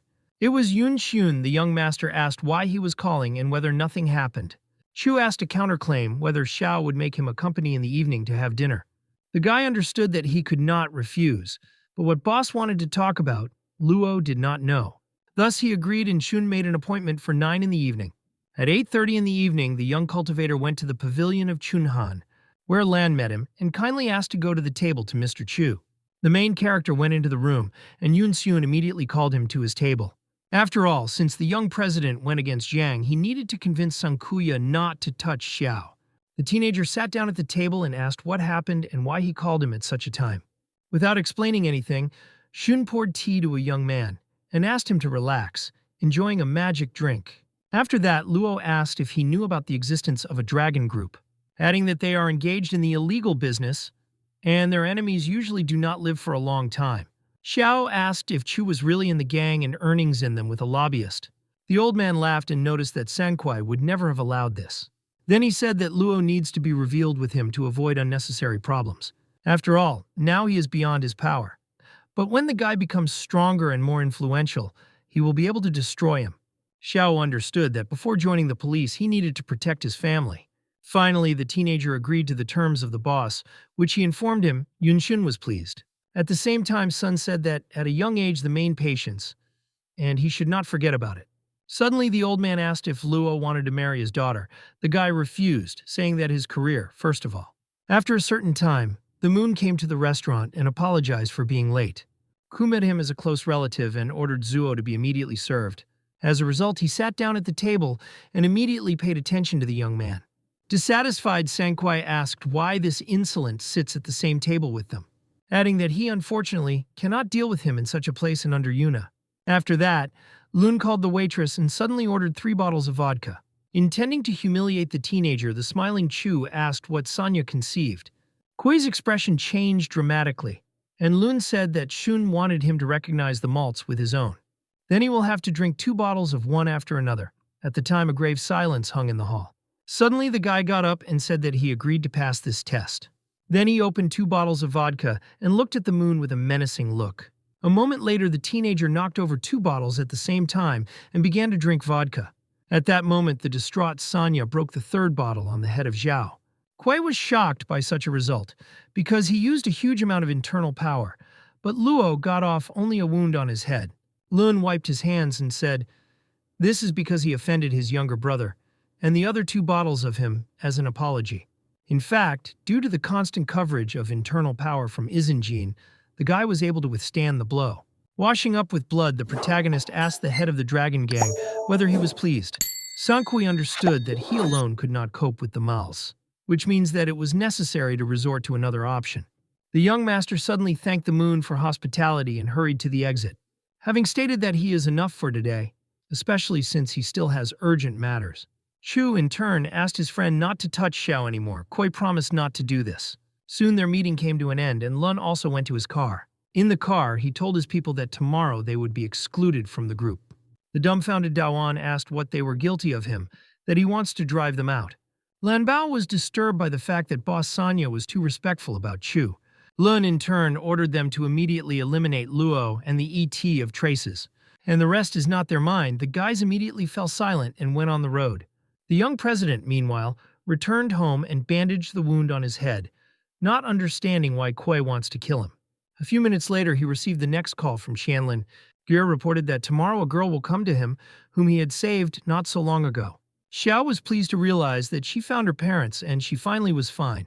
The next morning, the teenager came to the teenager, as always dissatisfied Lin, and knocked on the door, saying that they had come to him. The young man went on the threshold and said that he was not her prisoner. At that moment, the little Bei rushed into the arms of her savior and said that she brought her aunt. Li, in turn, was greeted by Xiao, who noticed that the girl had already grown up. Then Luo also greeted the star Su, recalling recent events. Suddenly, the girl asked the assistant T to take a walk with Bei and Gua on the street, as she needed to talk to the guy. Young ladies instantly went to the fresh air to play with the girl. In fact, Xiao and Li recognized each other, and no longer hid it. The superstar, in turn, stated since he saved the child and something special happened, he is now her young man. Luo blushed at the moment and said that that night everything was spontaneously. Suddenly, Su gave him her address in Xiahai and invited him to visit her. Leaving, she said that if he does not see the point in this, she could not come. The main character was shocked by such a sudden meeting and even lit a cigarette. At the same time, the young president wondered whether he could choose one of the only one among all the girls and become a support for her. Indeed, in connection with the recent events with Sun, he could be called an unlucky person. Xiao decided to call Shanu and ask him to take a car from him. A friend naturally lent his car to him. Yes, he said that the keys are weighing on the hanger, and the car was parked near his house, while he asked not to scratch the transport. Luo immediately went to the car and crouched into it, sighed with an invoice. By that time, the teenager was already following Sankuya, who informed him of the departure of Xiao. Lanbao also attached the locator to the guy's car and asked to track his location. Then he paid an unknown person to hold his mouth on the castle. At that moment, Yuan approached him and slightly hit his head. The frightened old man turned around. Yes, once again, he called him not to loosen about what had happened in order to stay alive. Then, taking the wrench, thugging in a couple of seconds, twisted it and showed the old man, thus making it clear that the same thing will happen to him if he nevertheless talks. Soon they got into a huge truck to go after the goal. The stupid Yuan asked Lan what they would do next. Bao started the car and said that now they will track the malts and finally finish off. By the beacon, one could understand that Xiao rode along the embankment towards the port. Meanwhile, Luo thought that he would soon be able to return a debt of 600 million Chu. And after that, he will become a police officer in an auxiliary detachment and get rid of the Dragon Gang. Lan Bao, and at that time, drove after the young men, and Bao called on the Yuan to use his inner strength. A moment later, they got closer to the goal as much as possible and prepared to attack. The speed of the truck suddenly increased, not without the help of Cultivator's abilities. At that moment, the truck sharply overtook the Luo car and turned in his direction. Xiao continued to think about SU and how strange he feels next to her. Everything happened too fast. The teenager did not have time to turn the car and crashed at speed into a truck. Thus, the front part of the car was literally torn. The Xiao himself flew out of the car. It seemed that nothing would save the young master. His condition was extremely deplorable.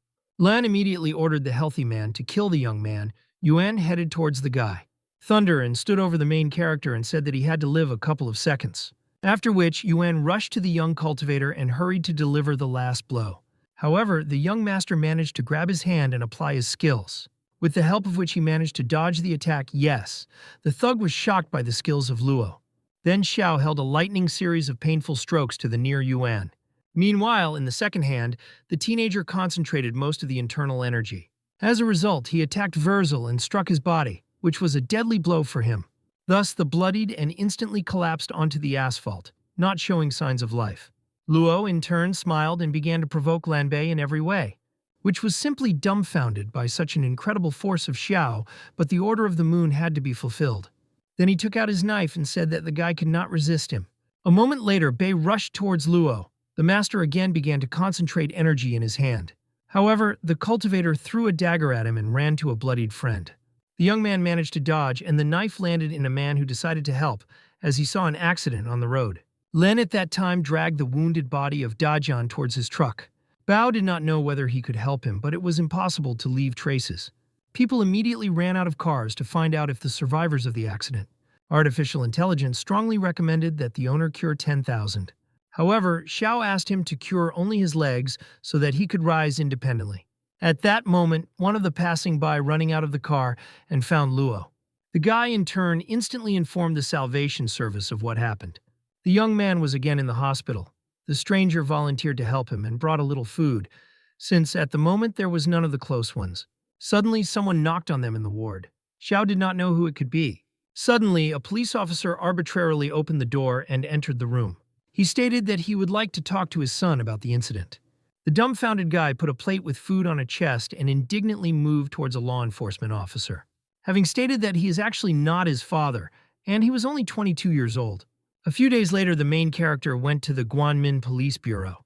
At the same time, the young master called Shanu and called him to be extremely careful and for some time to carry out the business of the company. Zhang, in response, asked the young cultivator not to bother and convinced that everything would be fine. She said that he himself knows this, but security is above all. After which, Luo decided to call his sister. The girl was glad to hear him. After asking why he suddenly decided to call her, the guy urged her to seriously treat his request. The teenager asked Ju less to go outside, and if she needs something, it is better to ask for help from Yes. Perplexed and asked what this time happened and what such a request for. The brother hastened to reassure her and said that everything would be fired soon, but she needed to be careful. Then the teenager suddenly hung up. The girl seemed extremely strange. At this time, Xiao had already submitted an application to the auxiliary detachment of the police, and he was asked to go to the backyard. After a couple of seconds, a guy who helped Luo ran to them during an accident and also decided to apply.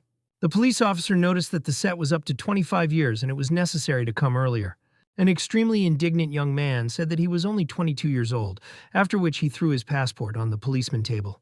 Xiao did not expect to meet his savior here and thought that it would be interesting to observe this. A couple of minutes later, the policeman asked everyone to go to the shooting range for him. The stranger at that moment saw in the crowd of Luo and said that he recovered quite quickly. The young master said that he was able to quickly get to his feet only thanks to the family kung fu. The teenager was shocked by such an incredible result and even began to envy him. A few minutes later, they all came to the training ground, where their coach came out to them. His name was Yan, and he began to tell the arrived cadets the local rules. Then a cross took place 30 circles around the landfill. Van wanted them to warm up before training. All as one began to run under the scorching sun, but no one thought to retreat. Having noticed a young girl, the guy reported this Xiao, but there was no reaction from him. Luo did not know who she was, but in fact it was the sister of the bastard Shannel. Suddenly, the young man said that at the moment he was not interested in girls. What literally shocked the stranger he did not understand how not to be interested in them. Xiao thought only about one thing in order to recover as soon as possible in the auxiliary police detachment. After that, once and for all, to end the notorious group of the dragon, which, like a disease, captured an entire city and no one could fight back. A few days later, the main character agreed to meet with Tigo, but he was not there. At that moment, the young master saw 2 fire engines. He became curious. After all, fire trucks were heading towards the Kun district. The guy climbed to the roof, where he found a fire in one of the multi-story buildings while he saw a certain brawl below. The unknown young lady ran away from armed bandits and ran into the lane. Suddenly finding herself in a hopeless situation, she realized, this is the end. In this connection, the girl said that she would pay them as much as they wish. However, the thugs did not need money. Something else cared for them, and they began to tear their clothes from it. One of them said that she should take some pills so that everything goes well. At that moment, Xiao threw a cigarette butt, who hit right into Verzile's hand, who attacked the girl. Liu also passed by them. The guy was shocked by what was happening and could not ignore, especially mockery of bandits in relation to a poor girl. After all, recently he has become a guardian of the law and wanted to restore justice in the city. As a result, Togo instantly called Luo and talked about what had happened. The perplexing bandits thought that the guy did not have everything with his head. Liu, in turn, urged them to answer for their atrocities and approach him. The crowd thug immediately rushed to him to demonstrate his skills. But Togo was able to surprise the thugs, showing what he was capable of, although it sometimes looked ridiculous. In the end, the young man was able to inflict considerable damage to one of them and began to act more confidently. Suddenly, on the other hand, he was attacked by another thug and grabbed his hand. Luo heard that a friend needed help and began to go down to them in the lane. With only a movement, Xiao disarmed 2 bandits. The rest naturally noticed him, calling him to leave immediately, or he may not live until tomorrow. Of course, this did not work on a self-confident young master. Besides, he found out that they were from a dragon gang. In this connection, the teenager began to demonstrate his skills in martial art. One, by sending to a horizontal position, the discharges began to understand that it was not so simple. But at the same time, they were not going to give up and continue to attack him with the help of cold weapons, which also did not help them in confrontation with a powerful cultivator. They stated that the dragon's group will never forgive him and did not stay long for him. Suddenly, Xiao grabbed one of the thugs beaten by him and called for remembering his face. A tearful girl immediately began to thank her so-young savior.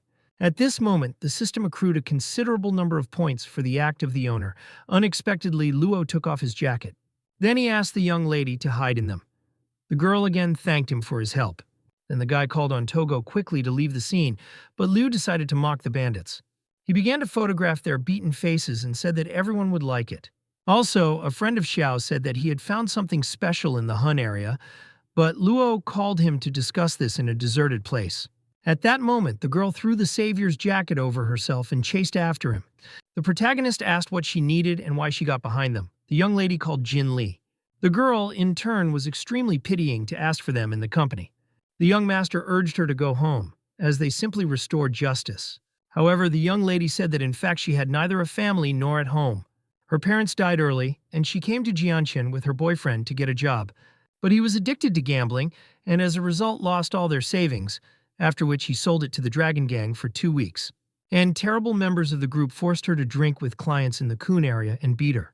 Jin could not tolerate such humiliations and staged a fire in one of the gang headquarters, but chaos began, and she managed to escape.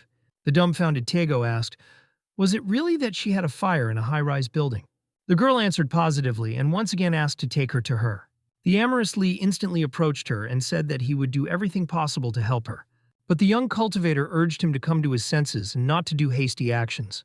Then he nevertheless agreed to shelter the stranger and said that he would try to help her. Finally, having come home, Togo said that the Guanmin area was several headquarters of the Dragon Gang, and Hun serves for them the main source of income, and they turn all dirty things there.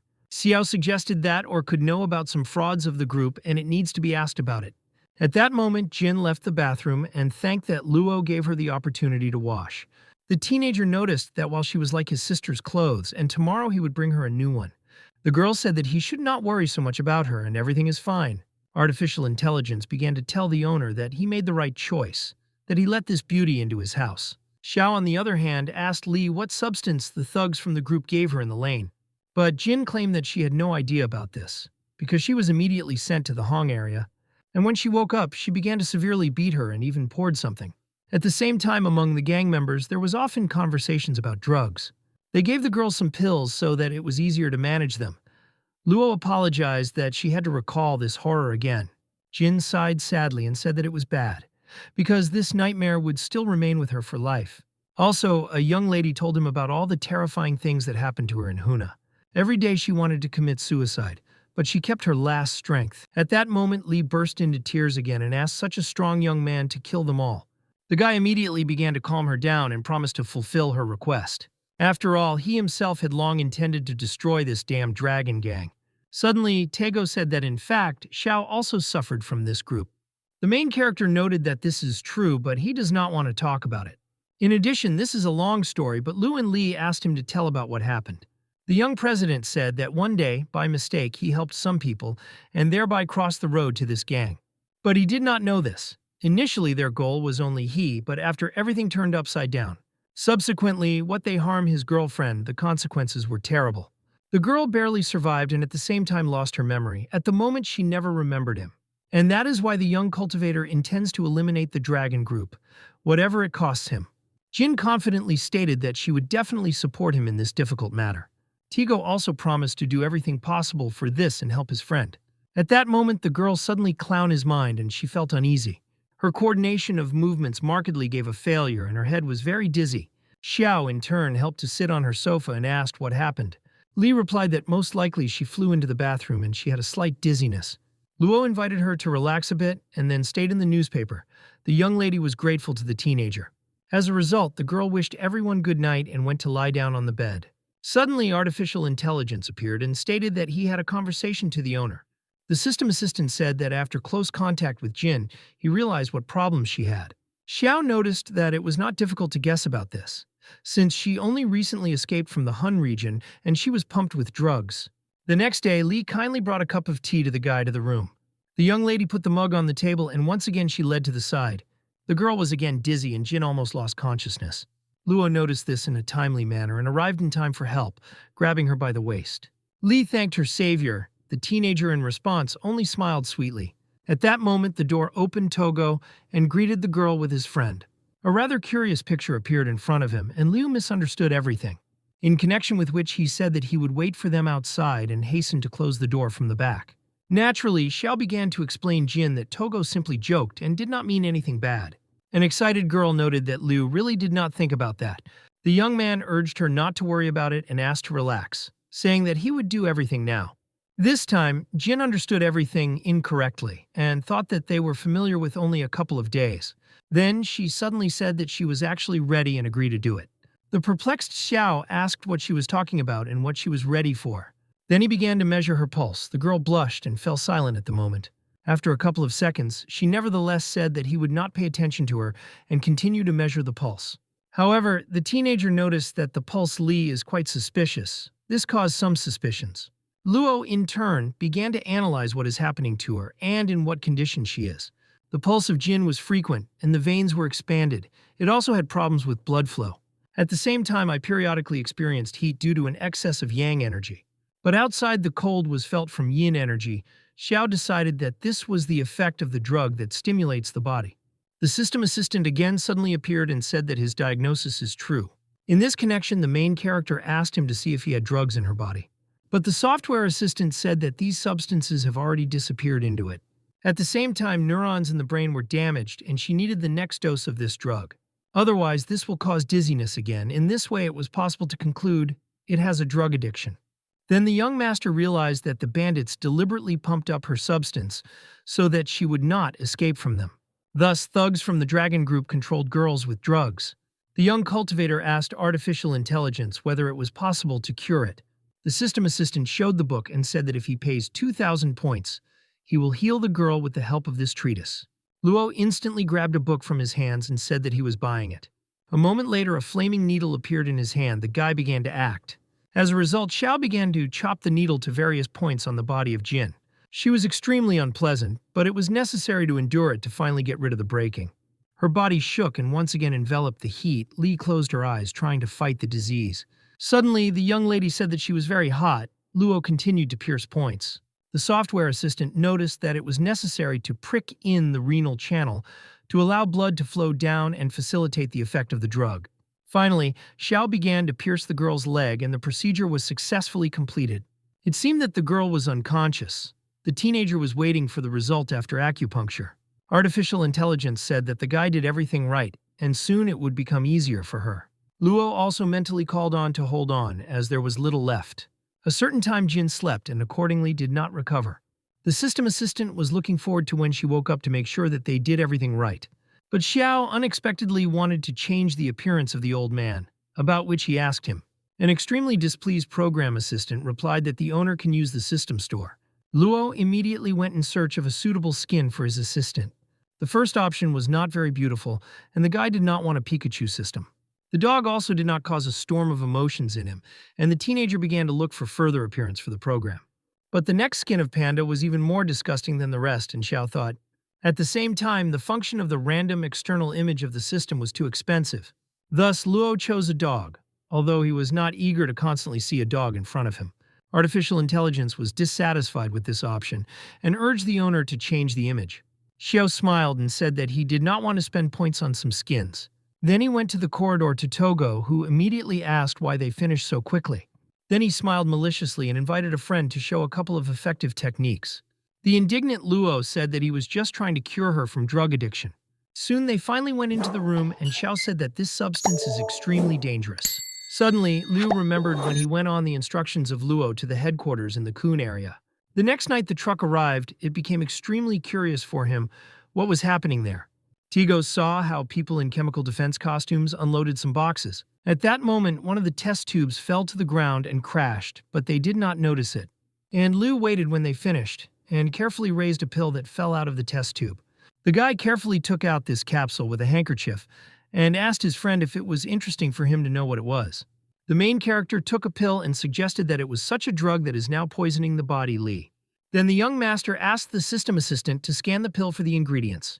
However, the software assistant said that only human bodies could scan. The next day, the young cultivator went to the hospital to visit Yu.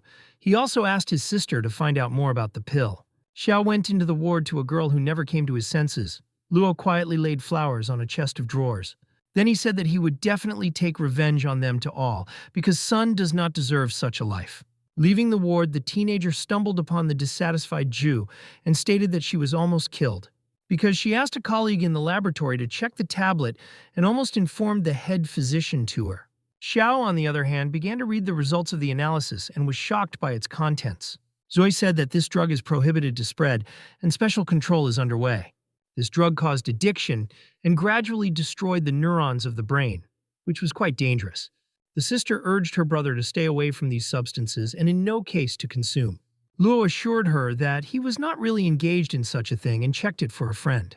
Soon, the young president said goodbye to his sister and went to the exit. He got into the car and began to think about how crazy Dragon's gang. A moment later, one idea came to him and Xiao hurried to bring it to life. He started a car and rushed away into the distance along the roads of Jianchen. The system was at a loss. In this connection, the dog asked the owner where he was going because they should find out where the group came from. However, the young man said that he knows what the next step needs to take. Then he talked about the grass of Mitsun, which was used as raw materials for pharmaceuticals. And in order to achieve such purity of the substance, you need professional equipment. The artisanal way will lead to the release of gas. Therefore, it is necessary to process mycin in a deserted place so as not to reveal the existence of the plant. The system assistant suddenly praised the owner for such knowledge. Xiao continued to say that given all these conditions, he knows where the secret workshop is. This is the pharmaceutical Luntin in the southern suburbs. Luo was almost sure of this. For a certain time, the teenager rode to the factory and thought that soon everything would finally end. A few minutes later, the young man arrived at the place and began to look at the territory of the plant through binoculars. Thus, he found out that the thick gates are surrounded by high walls and the factory is full of guards. What says only one thing: behind the gate is something very important for the Dragon Gang. At this moment, the guy discovered a huge truck of this group. It was a characteristic symbol on it. Xiao realized that there are drugs inside. Naturally, curiosity prevailed, and Luo went downstairs to figure it out personally. There was a huge amount of security everywhere, but the teenager was able to quietly go through them. Xiao hid behind a large truck and ran towards the warehouse in which people demolished the boxes. Finally, being inside the hangar, Luo began to see what was in boxes. In order not to leave traces, he pulled on gloves and even threw a bathrobe on himself. But the main character did not find anything criminal because the workshop was the production of ordinary drugs. The young master suggested that all this was used only to cover. Suddenly the alarm worked and anxiety rose throughout the territory. The young cultivator realized what he needed right behind the door. At that moment, the guards entered the hangar. Xiao instantly hid behind the stairs. With them was an unknown girl who complained about wild cold and dirt. One of the representatives stated that this corresponds to the conditions for growing mitsuen grass. Then he handed her the key and wanted to launch production, but Chen called on Li's not in a hurry with this. However, the guy assured her that he needed a batch of grass and as soon as possible. Catching herself, thought that this woman is truly insidious and knows how to cause trouble. The girl repeated her demands and headed towards the stairs, behind which Luo hid. Suddenly, a teenager came one obsessive idea. The system assistant urged him not to do this. But Xiao nevertheless came out from behind the shelter, pretending to be an employee of the warehouse. At the same time, the young man intended Chen, and the woman collapsed onto the dirty floor. The angry girl instantly began to insult the guy, saying that he would look where he was going. Luo turned on all his charm and gave her a hand so that she could stand on her feet. The woman naturally noticed such a handsome man and demanded that he immediately go to her office, where she began to heat up the situation, saying that one of her words and he flew out of the enterprise. Xiao decided to play along with her and said that he would do his best to make amends. Smiling maliciously, Chen came closer to him and asked if he was ready for everything. Luo answered positively. Then the woman said that today he would have to work out overtime. She liked that the young man succumbed and began to play by her rules, but it did not last long. Because after a couple of seconds Xiao struck her neck, Chen immediately lost consciousness. It was impossible to waste time, and the teenager hastened to search for an extremely unpleasant person. A moment later, the young president opened a secret door using the key found. The guy climbed up the stairs and went inside another hangar. Everything was forced by mitsuen grass. Luo was shocked by such a scale. At the same time, modern equipment was used. Xiao understood that the Dragon Gang was determined. After going further, he fell into a certain laboratory where there were various test tubes, inside of which there was a highly concentrated extract from mitsuen grass. At that moment, a couple of guards suddenly found a teenager and headed for him. Luo sent them to horizontal positions with lightning movements. Then he saw the table of one of the laboratory assistants. He was literally strewn with drug tablets. Xiao understood that everything could not be left here in this form, which means that they need to be destroyed. Suddenly, the guy turned around and saw 3 carriers in front of him. They asked who he was. Luo in turn smiled and said that they got quickly enough. As a result, an alarm was once again sounded and anxiety rose. Along with this, Chen came to her senses, not understanding what had happened at all. The main character at that time called the police and asked when they arrived with help, adding that he found irrefutable evidence. In fact, the state university with his people was already on the way. The girl thanked the young master for cooperation and said that they would be soon. After a couple of minutes, an explosion thundered at the plant. Police officers went down from helicopters to Luntin. The dumbfounded Chen saw what was happening and realized that it was necessary to leave. She hurried to get into her chic car and tried to hide, without even assuming that she is already under the sight of snipers. After a few seconds, one of the special forces shot in the car and it was brought aside. As a result, Chen drove into a nearby tree at great speed. It seemed that it was impossible to survive in such a situation. The police continued to arrive in considerable number. Thus, law enforcement officers detained absolutely all personnel. Yu said that it was necessary to start sending evidence and ordered everyone to get together. Then the Zhao thanked, but the guy said that he did this exclusively for his own purposes. And if she really wants to thank him, then you need to inform the Sinlin's newspaper so that they release a report. After that, the young president went in an unknown direction. The girl looked after him, realizing that, in fact, Xianlin was mistaken in his account, and he is a really good person. Meanwhile, the leader of the Dragon Gang naturally reached rumors that Chen was dead, and the plant was covered by the police. Senkwei was dumbfounded by such news and gathered everyone in his office. Then he called to himself Zhixian, who was responsible for people from a pharmaceutical company. The angry head of the group asked how the police reached their plant. Feng rushed at his feet and began to say that he had no idea about what happened, adding that he did not have a single clue. Who could it be? Suddenly the moon pressed his cane in his hand. Then he asked the same question again, but Ji said that, like him, he found out about all of the newspapers and news, in particular about the death of Chen, and it was impossible to establish her connection with the Dragon Group, and therefore no one would know about them.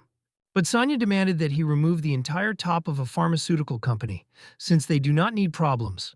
The frightened Jiang, in turn, said that he would do everything in the near future. Kui noticed that the Dragon Gang is a single family and do not forget about it. But if something similar happens in the future, then Fan's fate will be waiting for all of them. Of course, all those present did not argue, and nodded their head approvingly. Press Senkwei at that moment inflicted several strokes to Zhijianyan with his cane. Feng constantly apologized to the leader of the Dragon Gang and assured that he really knew nothing. Lun said that he appreciates his support, but if he does not punish Zhang, then the rest will be unhappy. Ji stuttering, he said that he was ready to bear such a necessary punishment. Suddenly, Kui asked him to sit down and calm down, because all this time he was well controlled by the Guanmin district. But at the same time, the company Lunton in a disadvantage, and Heishui can refuse the next month from delivery. Suddenly, Feng stated that he knew how to prevent this and ensure timely delivery. The surprised lord with the Dragon Group asked what his plan was. Then Jiang said that the recipe for apple grasses was modified and the drugs of his niece Heishui, and it is called the Tail of Scorpio, and in the red zone their laboratory still exists. And since they have a huge supply of apple grasses, they can start production at any time. And although the volume of Lunton is incomparable with the company, but this is enough to send the load. Lun praised his subordinate, saying that even in a critical situation he could think, and it pleases. Feng once again leaned in front of the boss and stated that he was not worthy of praise on his part. Suddenly, Senkwei asked where his niece Black Scorpio is now. Kizian replied that she continues to investigate the death of her parents for a 10th year. Lun did not expect that the girl would be so stubborn and would not leave this venture. Feng smiled and said that Black Scorpio believes that no one knows about it, and she was acting secretly. But the red zone, left by her father Sun Minghui, has long been under his control and supervision. In addition, the scene was extremely carefully processed, and she will not be able to find anything. Sanya unexpectedly remembered the time when they and Sona founded the Dragon Gang. However, Minghui was against Koi took part in the illegal business. He was solid in his decisions and principles, but he could not achieve greatness. Feng shook his hand to boss and said that the Lun was the only courageous head of the group. In fact, it was Zhixian who set up an ill-fated accident on the road, as a result of which the parents of the Black Scorpio died suddenly. Sanya noticed that he then did not expect such a turn of events and was pleasantly surprised by Fan. After all, he helped him solve a very important issue about the leadership of the Dragon Gang. At the same time, keep the life of a little Heishui, because if they all died, relatives of the family would clearly suspect them in an adjusted accident, but everything turned out differently. And ultimately, Lun adopted her and allowed her to manage affairs on the surface in the red zone. And since Ji has been governing this territory for many years with the help of his wards, in fact, outside the zone affairs, Jiang noted that he does all this only for the sake of his boss and helps in the development of the gang. But Sanya understood that once Feng betrayed Sona, it is possible that he would substitute him in the future. Meanwhile, Shui took the protagonist to the restaurant as gratitude. At the same time, the girl herself was not shy at the table and stated that this was all at her expense. Between the case, Xiaoxi began to be interested in prohibited drugs in Lunton. She was also curious as he found out about the whereabouts of the laboratory. Luo replied that he had his own sources of information, adding, it is very good that she trusted him, and in the end they covered this bench. At that moment, the young master saw a charming person outside the window and looked at her.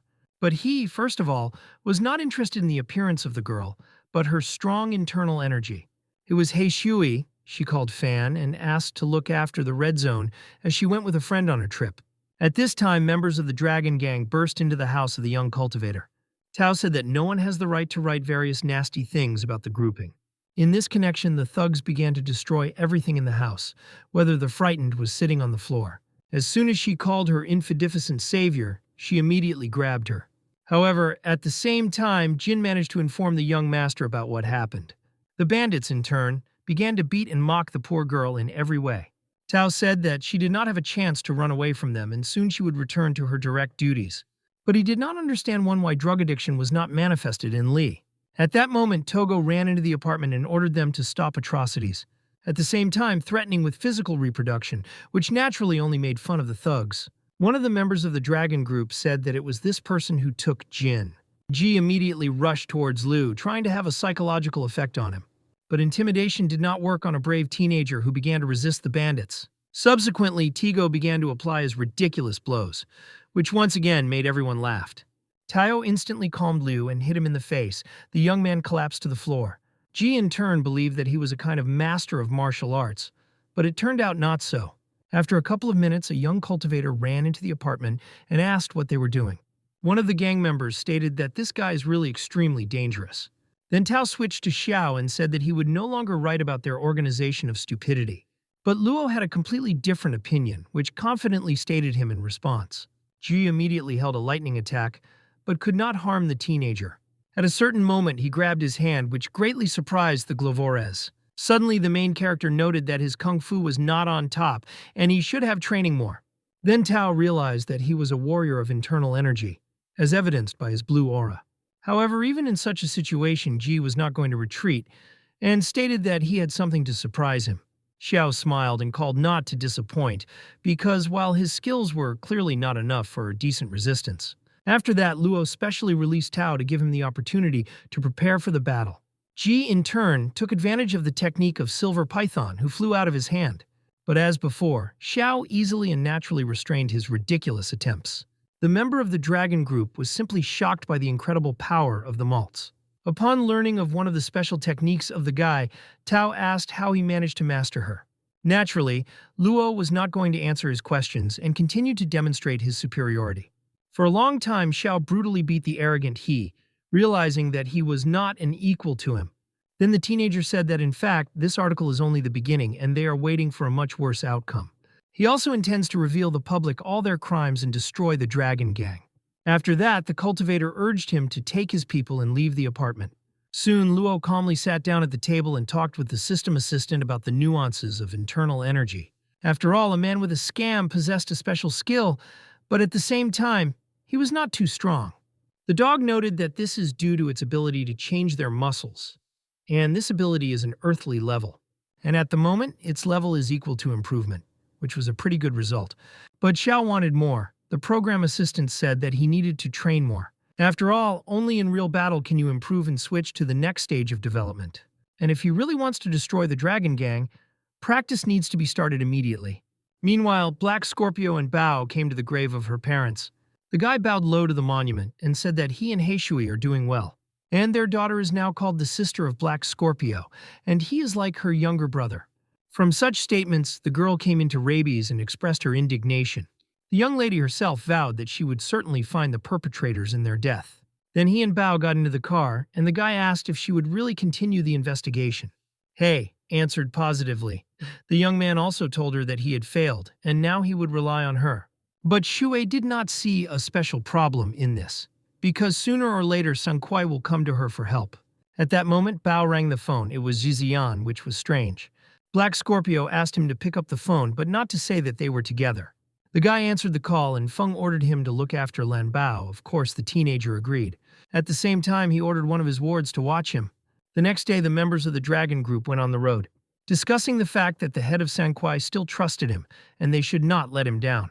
Bao asked them not to lean out and not to create a noise so that they would not pay attention to.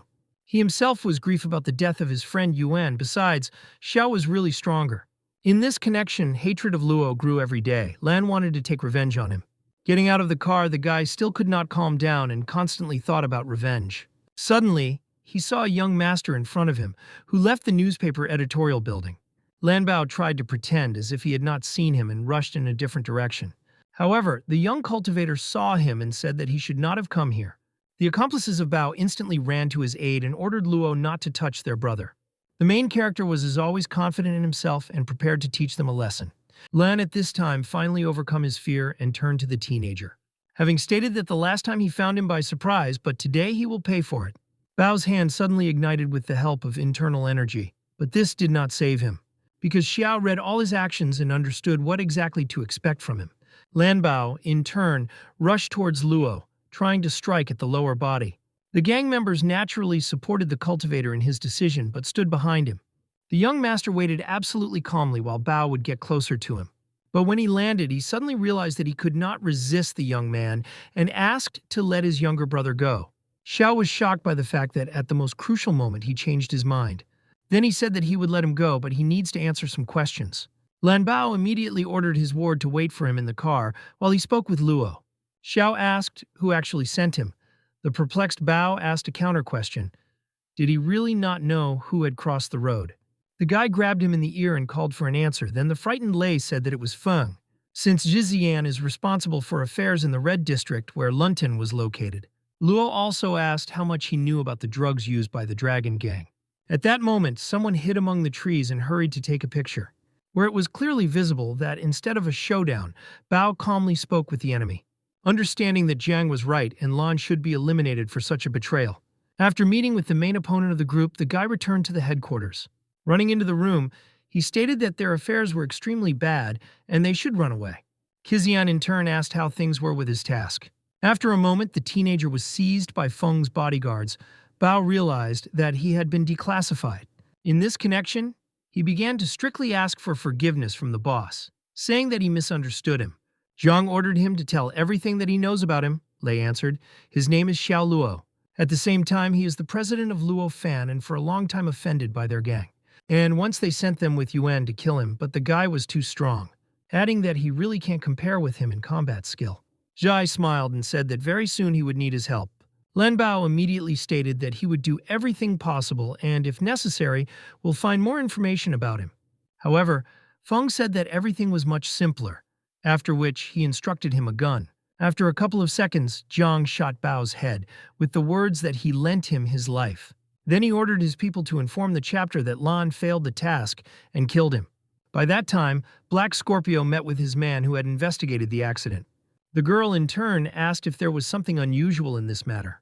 The guy replied that all the procedures are quite legal, but there are some nuances. Shui was wary of what he had in mind. The young man began to show her documents, where there was no photo from the scene, as well as the car participating in the accident. After all, after a traffic accident, the parties for some time shift the guilt at each other. A dream picked up a document and noticed that her parents had an accident on the 19th of April. And literally, in a couple of days, everything was already signed, and all the necessary procedures have been completed. The informant noticed, this is more like the fact that someone tried to hide all the facts. Suddenly, Heishui came on the phone that Lan Bao was dead. At the same time, boss demanded that she immediately arrive at the headquarters. Shui was in shock. The dumbfounded dream came to Sanka the next day, who pretended to be painfully given the loss of Bao. The angry girl asked who did this because she wanted to take revenge. Lun continued to play a caring uncle and urged her to forget about it, because her father clearly would not want her to get into trouble. Black Scorpio literally went crazy and demanded that Kuei answer her who did it. Sonya said sadly that she should not be so hot-tempered and needs to calm down. Then he handed her a photograph of Xiao and said that he asked Lan to agree with him, but the consequences were terrible. Adding that at the same time, Bao was also hot-tempered and could say too much, provoking such events. Luo also possessed incredible martial arts skills, and she should not do this matter. Naturally, he knew that his words would not work on her, and she would want to take revenge on the guy. In connection with which Haisui tore the photo of Xiao and stated that she knew how to deal with him. Soon the angry girl left to find the guilty as soon as possible. At that moment, Feng entered the head of the head. They began to discuss the genius of their unsurpassed plan and believed that it would end soon. Indeed, with such a character as a dream, in any case she will find many problems. Zhizian noted that thereby they would deal with both the main enemy and her. In addition, there are no evidence about the murder of Lan Bao, which means that she will not guess anything. The next day, the main character came home with his friend, where a surprise was waiting for them. Hei was sitting on the couch, and Jin hurried to inform them that this girl suffered at the hand of the Dragon Gang. She hardly managed to escape from the red zone, where they also mocked her. And when I was returning home, she found that the girl lost consciousness right in front of their door. Naturally, from such a touching story, the young master became sorry for her. Jin strictly begged her savior to help her and not quit in such a situation. However, the young cultivator seemed strange, although the story sounded extremely believable. Suddenly, Tego said that he was really sorry and he was ready to help her. Xiao urged him not to draw hasty conclusions and reflect on it well. But Liu said that he had finally made a decision and it was not subject to discussion. Then Luo approached the alleged victim and asked what her name was. Shui called the name Jun. She herself already wanted to attack him and scratch his eyes for her brother.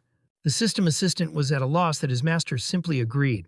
Thus, Hei successfully portrayed the victim for several days.